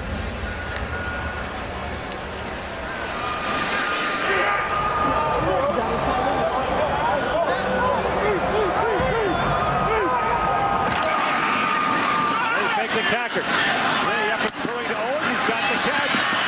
Now looks back. Looks for a corner block. Here comes Owens around the corner and dives down to the 38-yard line. He ran about 30 to get 10 and should have a Toronto first down. Yeah, Hepney was outflanked in there to the field as he bounced back. It was redirecting, and boy, it looked like he had a nice wide open field. Ricky Ray, he's got man right up front. He chooses to go outside, and Chad says, I'm not going in there. I'm going to go out and around. There's Hepney staying with contain. Nice job by him, forcing Owens back into the posse. He was in hot pursuit. Marcellus Bowman there as well, but it is a first down for Toronto. Just inside the Winnipeg 39-yard line. It's fun to watch, though, isn't he, the flying Hawaiian? He's an electric football player. Attacks the game the way it's meant to be tacked. Fearless. Fearless competitor. 90 seconds to go in the third quarter. Ray, lots of time.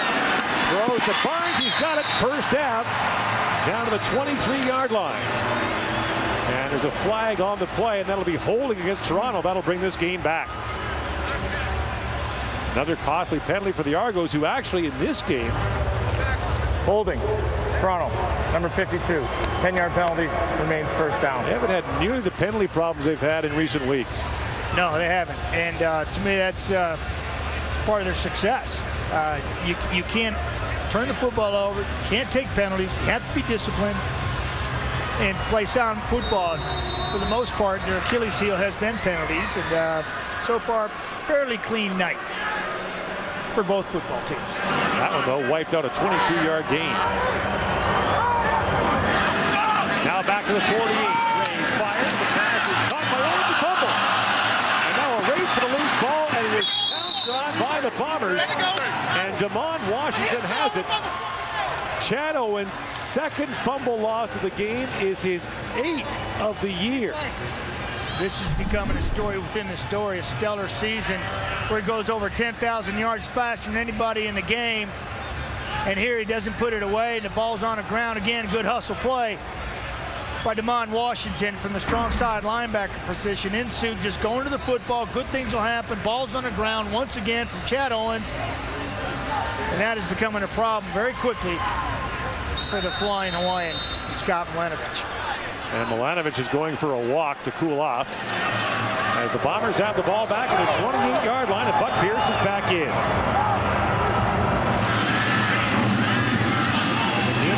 Chad Simpson drives her down, and Simpson is thrown down at the 30-yard line. So Chad Owens. I got a sneaky suspicion that was on Adriano Belli trying to get an early start in the defensive lineman position, but that's just me from up here. Offside, Toronto, number 78. 5-yard penalty, remains first down. Welcome back to the CFL, Adriano. There's your first penalty of the 2012 season. You know, a little overzealous, you know, wasn't after the whistles, you know, or wasn't a roughing call. It was just him trying to maybe get those legs that have been on the couch for the last couple of years going a little bit.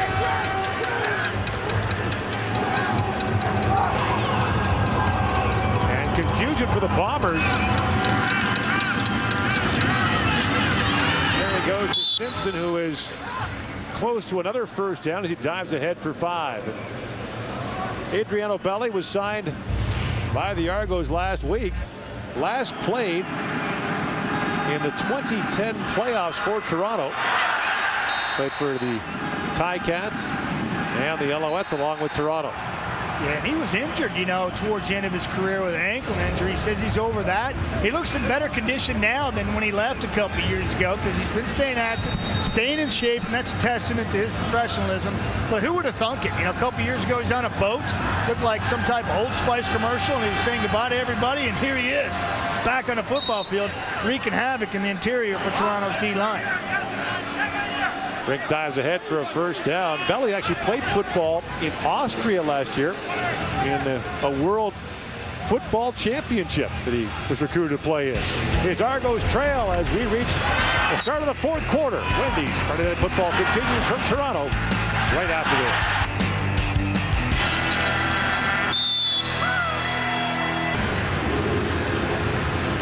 Well, the numbers after 3 quarters point decisively to Winnipeg. Over 200 yards rushing in the game. Time of possession, Winnipeg leads by more than 10 minutes. And, of course, Toronto has turned the ball over twice. Winnipeg, which had 8 last week, has not turned the ball over yet in the football game. Matt, the Toronto Argonauts looked at their schedule and liked what they saw down the stretch. They had 4 of the last 5 at home, but they've lost the last 2 to Saskatchewan and Montreal, and they're struggling here against Winnipeg. They certainly are, but I'm not going to make this about the Toronto Argonauts. I'm going to talk about the Winnipeg Blue Bombers, who are staying in the moment and playing it one play at a time. This football team has really started coming into its own. Defensively, they've been pretty good over the late. And offensively, they've been coming on the last 4 weeks, averaging for over 400 yards. And here tonight, they're well on the way to surpassing that and really starting to find a rhythm here. And I think it's more what they're doing as opposed to what Toronto is not. Simpson brought down by Brandon Isaac. There are flags down on the play. The loss would be 9. And we'll see what the penalty's about.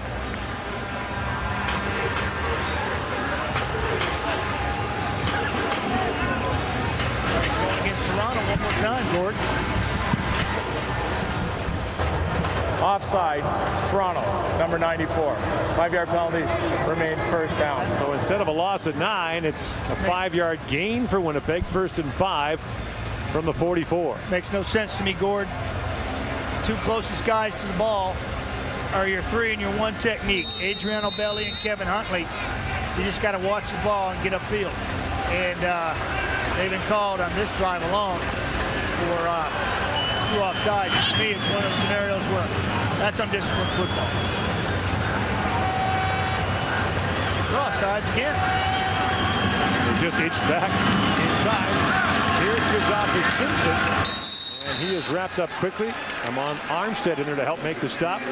That's right in front of me, Gordon. I'm standing on the 45, basically. I'm watching. It looked like to me they lined up in the neutral zone once again. And they got to get that straight because that's going to cost them in this football game. They're trying to come back down 12, and right there on your right-hand side, looked like Ricky Foley's lining up in the neutral zone. Got away with one, in my opinion, there. Now 2nd and 5 for Winnipeg.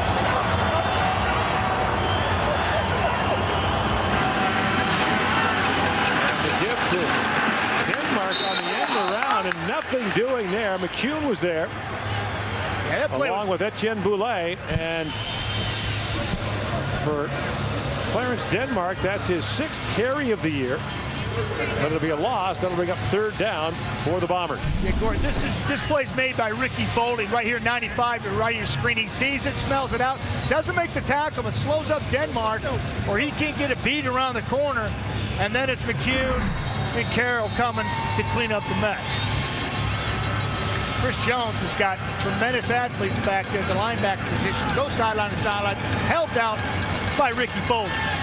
Tumbling kick, and that'll bounce in front of Chad Owens, and in fact back towards the Bombers. Now Owens picks it up. There's a no yards flag down, and the Toronto Argonauts trailing in the 4th will have the football back. We return.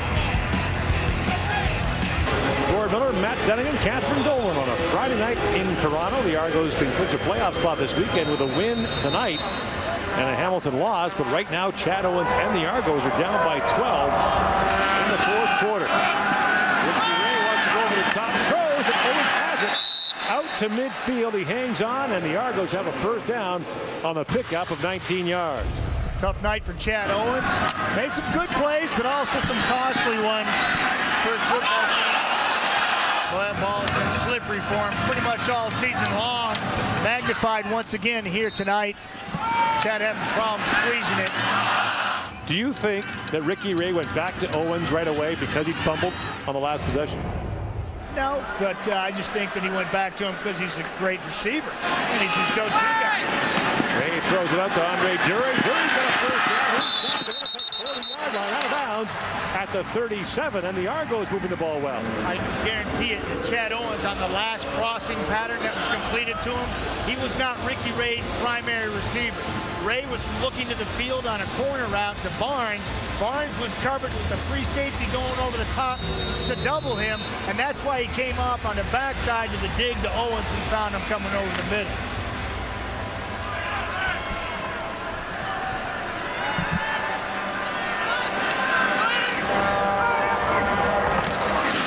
On 1st down, pump fake, and Ray looking for man, and man fighting down there with Javon Johnson, and the pass is incomplete.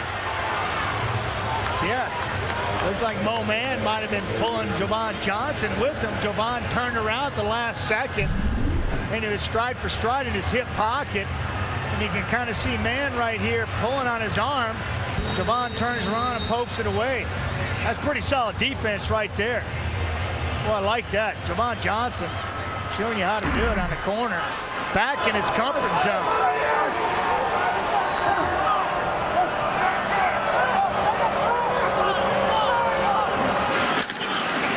Second down. He makes the catch. All kinds of flags are down as Dury has the catch and Damon Washington makes the tackle, but there are 2 flags in the defensive backfield of the Winnipeg Blue Bombers. And 2 Argo receivers were side by side when Dury made that catch. Yeah, and you know, when you think that Gordon, you know, making some predetermined decisions, might have been nice if Ricky Ray was looking towards Owens' way on that last play. Illegal contact on a receiver, Winnipeg, number 21. Penalties behind. Result of the play is a 1st down. How about Andre Dury's evening, Matt? 6 catches, 128 yards. 6 for 81 last week, 6 for 128 this week. Chad Owens there and Hefney beat him over the top. Too bad Ricky Ray's looking the other way. Otherwise, he had 6 to number 2 on the right side. Ian Logan shaken up again. The Winnipeg safety makes his way off the field. And the Argos have a 1st down at the Winnipeg 24-yard line, down 12 with 11.5 to go. Promising drive for the Argonauts. Need these points here.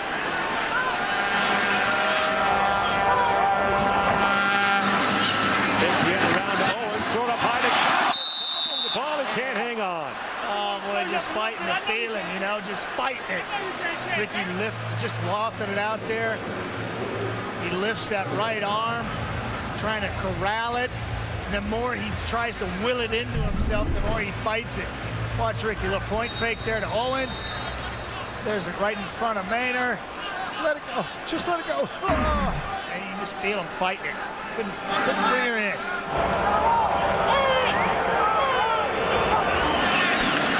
Second down. Ray to the end zone. Incomplete. Hefney was there on the coverage. And it'll be third down, Toronto. And Damon Washington is high over the top, and he actually breaks up this play. Here's a free safety here, right? Watch this unfold. Dury's going to come from the inside. He's a tight end. And Damon's underneath, and free safety's over the top.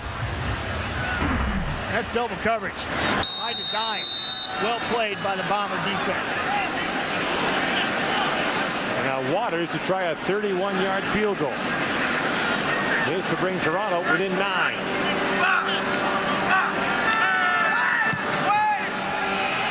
And Waters punches that through. And so with 10:43 to go in the fourth quarter, Winnipeg lead cut to 9.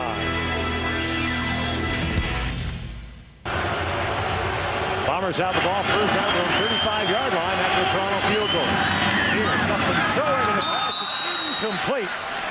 Trying to find Anderson. And Isaac Anderson, who's had a busy evening for the Bombers, had that bounce away.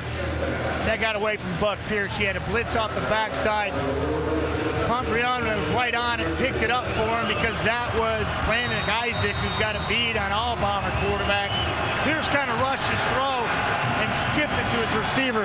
That's what you want here with Toronto making a late push, only down by 9. Bombers have not yet turned the ball over this game. 3 interceptions in the end zone they threw last week. Part of 8 turnovers against Calgary. Now on second down, here comes the run. Pierce steps up and throws. Caught! Anderson makes the catch in tight coverage by Ahmad Carroll. And the Bombers have a first down to the Toronto 47-yard line. Yeah, and the pressure comes right up the middle. Buck Pierce once again showing you what he's made of, standing there in the heat of the battle, knowing he's going to take one. Armand Armstead going to come free and just pencils, staples Buck Pierce, and he lets it go. Outside shoulder, back shoulder throw to Isaac Anderson. Huge offensive play. Gain of 38 yards, first down, Winnipeg.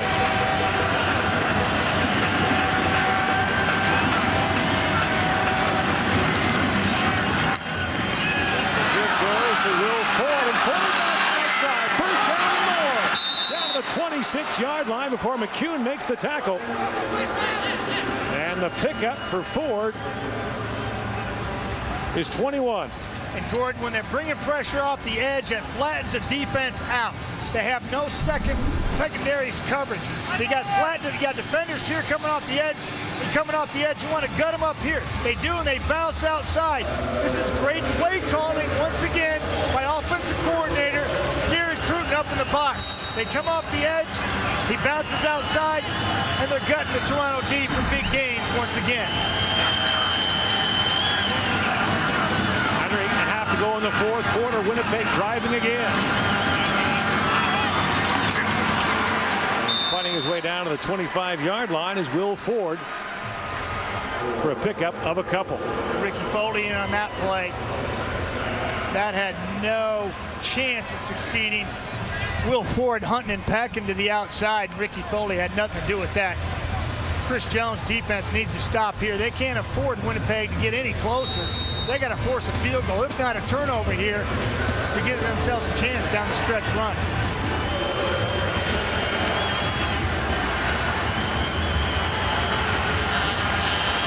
Winnipeg has run the ball more than 200 yards in the game so far. Draw play to Ford. And this time Ford is wrapped up quickly as McCune is there along with Ron Flemons, and that'll bring up third down and a field goal drive for Winnipeg. Same type of design, flattened defense, going to bring pressure on the edge, but this time it looks like McCune and Flemings right here are spying the run. They're not trying to get upfield as the outside leverage does. Watch these guys kind of spy, and then they come off their blocks and they stop the run, forcing a field goal opportunity here for Winnipeg. That's good sound defense, anticipating Winnipeg trying to gut them one more time when that defense is flattened out. Velarde's 10 for 10 over his last 5 games. This try from the 33-yard line. To restore the 12-point lead, and it is good. And the Winnipeg Blue Bombers extend their lead on Friday Night Football.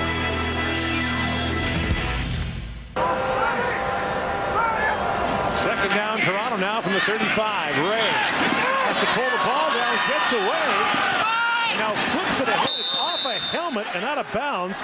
Hit Marcellus Bowman and skipped out of bounds as Ricky Ray got away from the first man, J.T. Gilmore. Oh, a strange play that was. Yeah, just absolutely insane. Watch how all heck is breaking loose here. Gilmore fighting hard, head down.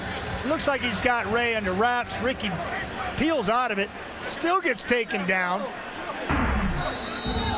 We didn't get to see tail end of that, but it was like slapstick off the helmet of the Bomber, almost picked off. Fontaine sends it high in the air to Javon Johnson back at his 30-yard line. Looking for a block to get the corner, now reverses his field. And nothing doing there. The Bombers will have the ball when we come back.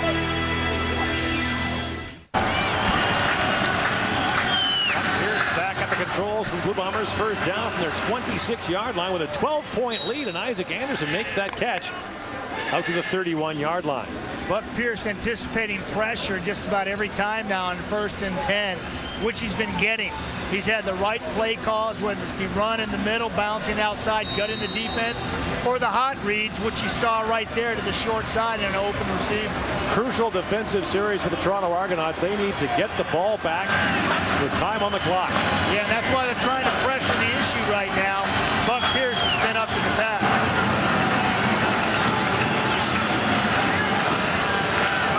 Pierce fires. That's batted down at the line as Marcus Ball got a hand on that, and an important 2-and-out forced by the Argos as Winnipeg will have to punt. Again, pressure, and Buck Pierce sees it. He's got a hot read, tries to get rid of it, but the ball's batted down. Exactly what you want here. Coming from your left side, he's going to be right here. Watch him get his hand up because he can't get there in time.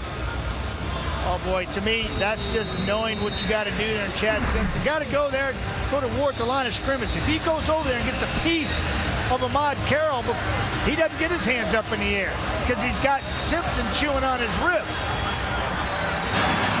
Chad Owens stands back at the 35-yard line. And a good kick by Mike Renaud. Owens fields at the 45, dives ahead to midfield. And the Argos will have great field position. 4:49 to go in the 4th quarter. Toronto's gone 2-and-out 4 times in the football game. And needs to get something going here. Yeah, I just want to go back to that Marcus Ball play and the knockdown and tell you what I'm talking about. Here's Simpson, right? He just kind of waits right here and lets the play come to him. He's got to go attack Marcus, and he doesn't. Watch him. He kind of just holds his ground here. Go attack him. Ball will be out because Marcus' hands won't be in the air. Ray looking over the top for Barnes. He's open. Catch. In behind Washington for a first down and a gain of 35 yards. And the education on the long ball continues for Ricky Ray. He spots this ball well before Barnes is in his route, puts it on the money, taking advantage of Damon Washington once again at the strong side linebacker position. First time there, and the Argonauts are going to work on that. Under 4 minutes to go now in the 4th quarter. Ray on first down. Lays it out, and the catch is made by Spencer Watt, who's got a gain of about 5 down to the 14-yard line. The Argonauts have been waiting on Jason Barnes to step in and step up, and tonight he's delivered. Gets to the top and with Jonathan Hefney. And here, Wyden Suber, little out move, gets down the seam. The ball spotted perfectly before Ian Logan, the free safety, can get over the top. Little side note, Logan's out of the ball game, and Dan West from Bishops is in his plot in the free safety position. Second down. Ray pump fake, left the side. Touchdown, Barnes.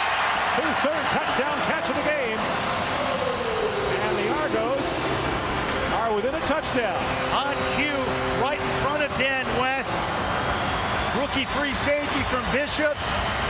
Just a little deep. Ricky Ray does a nice job with his eyes, looking him off. Barnes is number 81, just going to come and run a little dig underneath. And if you can watch Ray's eyes, he looks to the right the whole time and then locates him, bang. No chance for Dan West to come in there. That's all Ricky Ray, not on the free safety. Jason Barnes getting it done for the Argonauts. He had one touchdown catch of the season coming in. He's got 3 tonight. And the Argos decide to go for 1, which will pull them within 5. 3:07 to go in the fourth quarter. And Barnes is having a night with Ricky Ray back in the Argo lineup. Of course, they worked very well together in Edmonton last year. I'll do it. Hey, I'll do it. And promising night for Jason Barnes in the receiving corps that needed somebody else to step up. Watch Ray looking to the right here. Look to the right, and then bang. There's the dig coming across. Holds the free safety West. No chance for him to get over. That's just Ricky Ray. Going through his progressions, knows he's got the dig coming across. Barnes does his job. He delivers. Third touchdown of the night. So the Argo defense with an important stop for its Winnipeg 2-and-out. Got the ball back. The big gain to Barnes and the touchdown. Barnes 4 catches for 72 yards and 3 touchdowns. Well, that's huge. Last year's stats compared to this year. Jason Barnes has not been in the lineup very often this year. He gets a chance tonight and delivers big time, but it'll all go for naught if they can't get a stop here. Down by 5, going to need their defense one more time to step up. And we've seen what they've done in the previous drives, Gord. They've tried to pressure Buck Pierce. That's going to be the battle to watch here.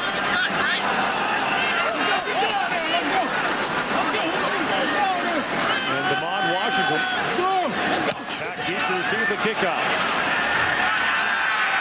From the 13-yard line. And Washington stopped inside the 30 with 3:02 to go in the fourth quarter. Well, it's been these big boys for the Winnipeg Blue Bomber offensive unit clearing the way, really lighting it up. 221 yards on the ground. That's 60 more rushing yards than Winnipeg's had in any other game this season. And I think that's what they have to lean on right here, is find a way to get a couple of first downs with those big boys up front and Chad Simpson. Matthew Palmer, all the fullbacks, checks into the football game. But Pierce will be in the shotgun on first down.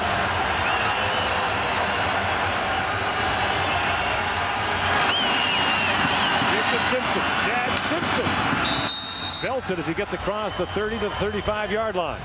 Yeah, what they're trying to do there is go double tights,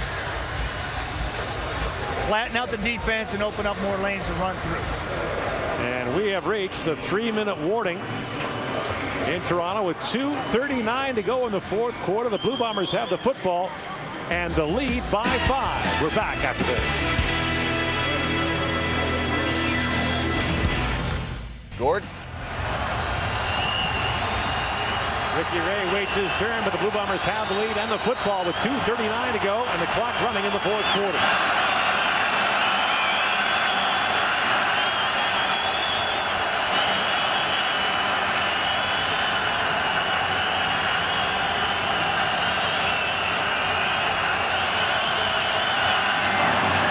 Simpson with the carry, and Simpson dives ahead for a Winnipeg first down.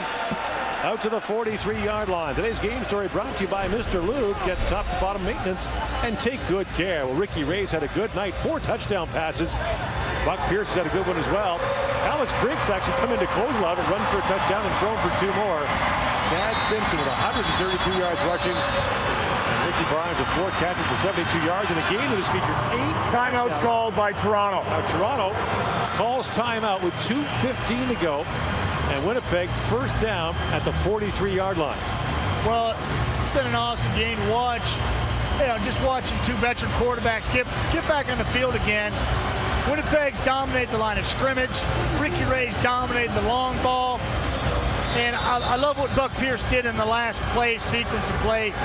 He took the clock all the way down before he started his cadence, gave the ball to Chad Simpson, and once again, that offensive line of the Winnipeg Blue Bombers of January, Greaves, Sorensen, Morley, and Boatman paved the way for Simpson to move the chains and keep the clock in their favor.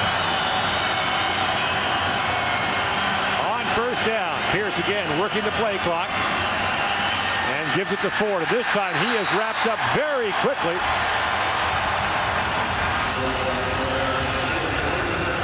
Brought down by Toronto's Brandon Isaac, so that'll bring up 2nd and long. Winnipeg, by the way, Matt, has had the ball for nearly 36 minutes in this game, so defending Ricky Ray the best way, keeping him on the sidelines. Absolutely, and dominating the line of scrimmage with the run game. And now a huge 2nd down play. That time Brandon Isaac came all the way from the backside to run down Will Ford. Chris Jones, the defensive coordinator, looking on. It's 2nd and 13.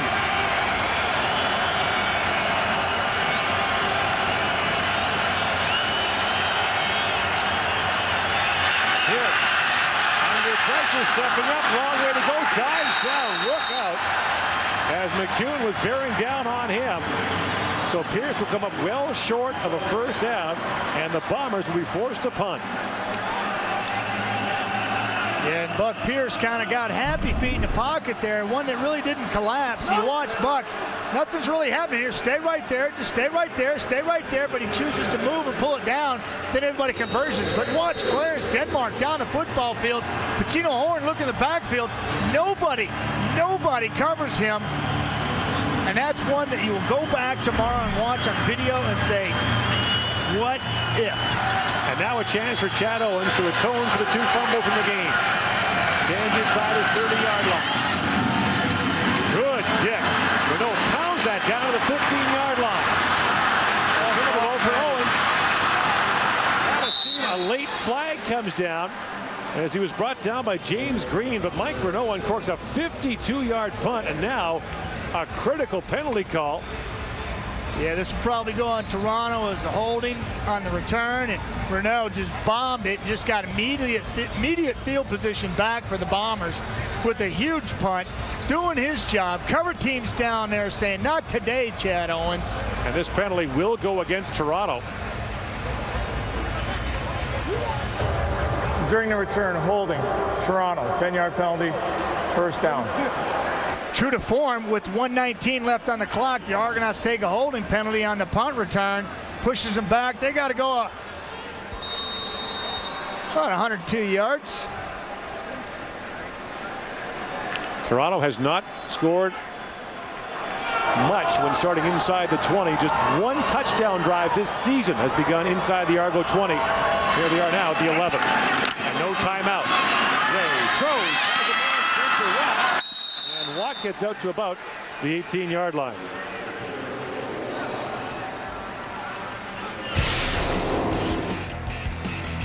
The CFL on TSN is brought to you by Wendy's. New bacon portobello mushroom melt featuring applewood smoked bacon, portobello mushrooms, and a melty cheese sauce.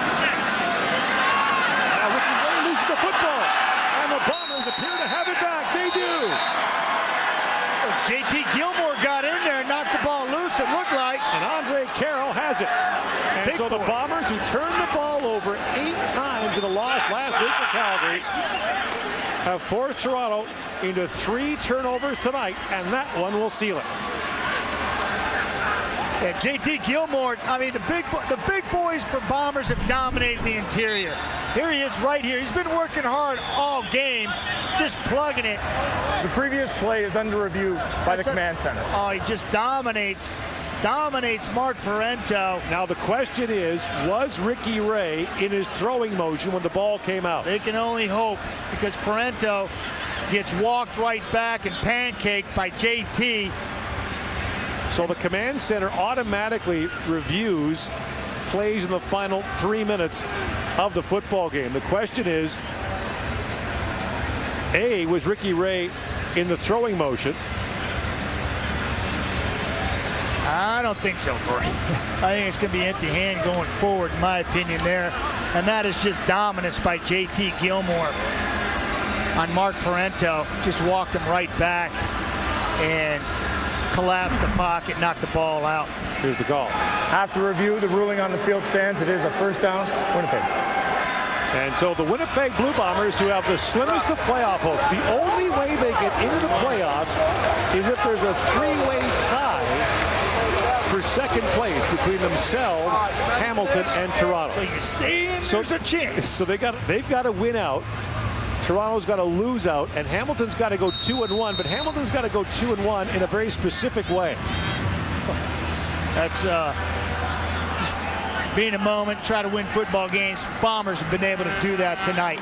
This has been their own worst enemy. This has been by far Winnipeg's best offensive game of the year. Ford with a carry. Ford inside the 5 and down to the 4-yard line, and why wouldn't the Bombers run it well? Cap it off that way. Dominant performance by your interior offensive linemen. Your offensive lineman and interior defense pushing the pocket, collapsing, making plays, but that offensive line has been stellar. Hats off to the big boys rooting it out. That's a big lane there for Will Ford to exploit. He does a nice job forcing Jordan Younger to come up from a safety position and make a tackle.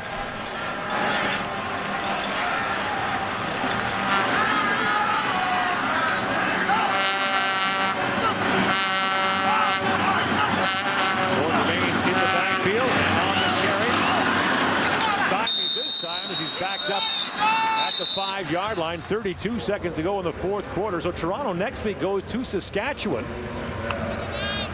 I find it interesting, Gord. Again, I'm going to repeat. 3 of the starting offensive linemen for Winnipeg were once Bombers. Or excuse me, once Argonauts. January, Morley, and Boatman. They've done a number on their old team tonight, dominating that line of scrimmage. This will be a 3rd consecutive home loss for the Toronto Argonauts. As you mentioned, they go to Saskatchewan next week, where the Riders are in the thick of that race in the West. Great West out there. And then great fight out there. Argos close out at home against Hamilton in the final week of the season. And here's the carry for Ford. Touchdown! Exclamation point. Winnipeg Blue Bombers running attack. Awesome tonight. And Will Ford, who's not getting nearly the notice that Chad Simpson is, having a great night for Winnipeg as well, running the football. Wow. That was like a college game as far as dominating the line of scrimmage. You don't see that very often in the Canadian Football League, where somebody puts about 250 on the ground. Unbelievable numbers. And for Will Ford, there's his 3rd touchdown of the year. And the Bombers cross over 40, 44, 32. Winnipeg leads with 9 seconds to go. So maybe the best way to avenge having Buck Pierce knocked out the last time they played was to hand Toronto a defeat on home field. And now with this result, Winnipeg will go to 5-11 on the season. And as you said, there is a slim chance for Winnipeg, which will go to Hamilton next week, then be home to Montreal on the final weekend of the season, the Hall of Fame game. And the hope, I suppose, for Winnipeg would be that that game might be meaningless for the Montreal Alouettes by then. Well, very well could be. See how the rest of the weekend plays out. But 44 points on an offensive unit that's really come together the last 5 weeks for Winnipeg. Buck Pierce takes control once again, and well, he was just along for the ride basically. Made some nice throws, stood in the pocket, but along for the ride from the big boys up front of that Bomber offensive line, getting the job done tonight for Will Ford and Chad Simpson.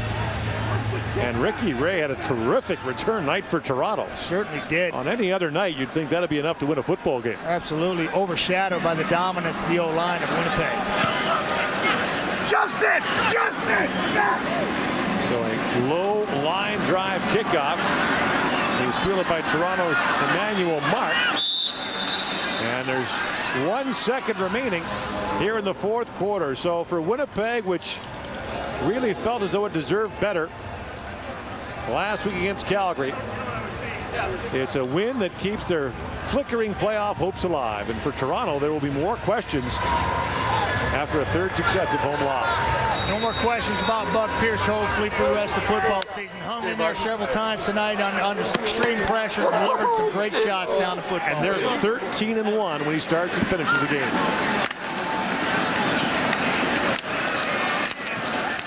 And the Winnipeg Blue Bombers, who got off to a great start for a change, finish strongly as well and win it by a final score of 44-32. Good luck, buddy. Mlanovich and Burke, old friends from Montreal, and Ricky Ray and Buck Pierce, two veterans, duked it out tonight. But in the end, it was Pierce and the Bombers who came out ahead.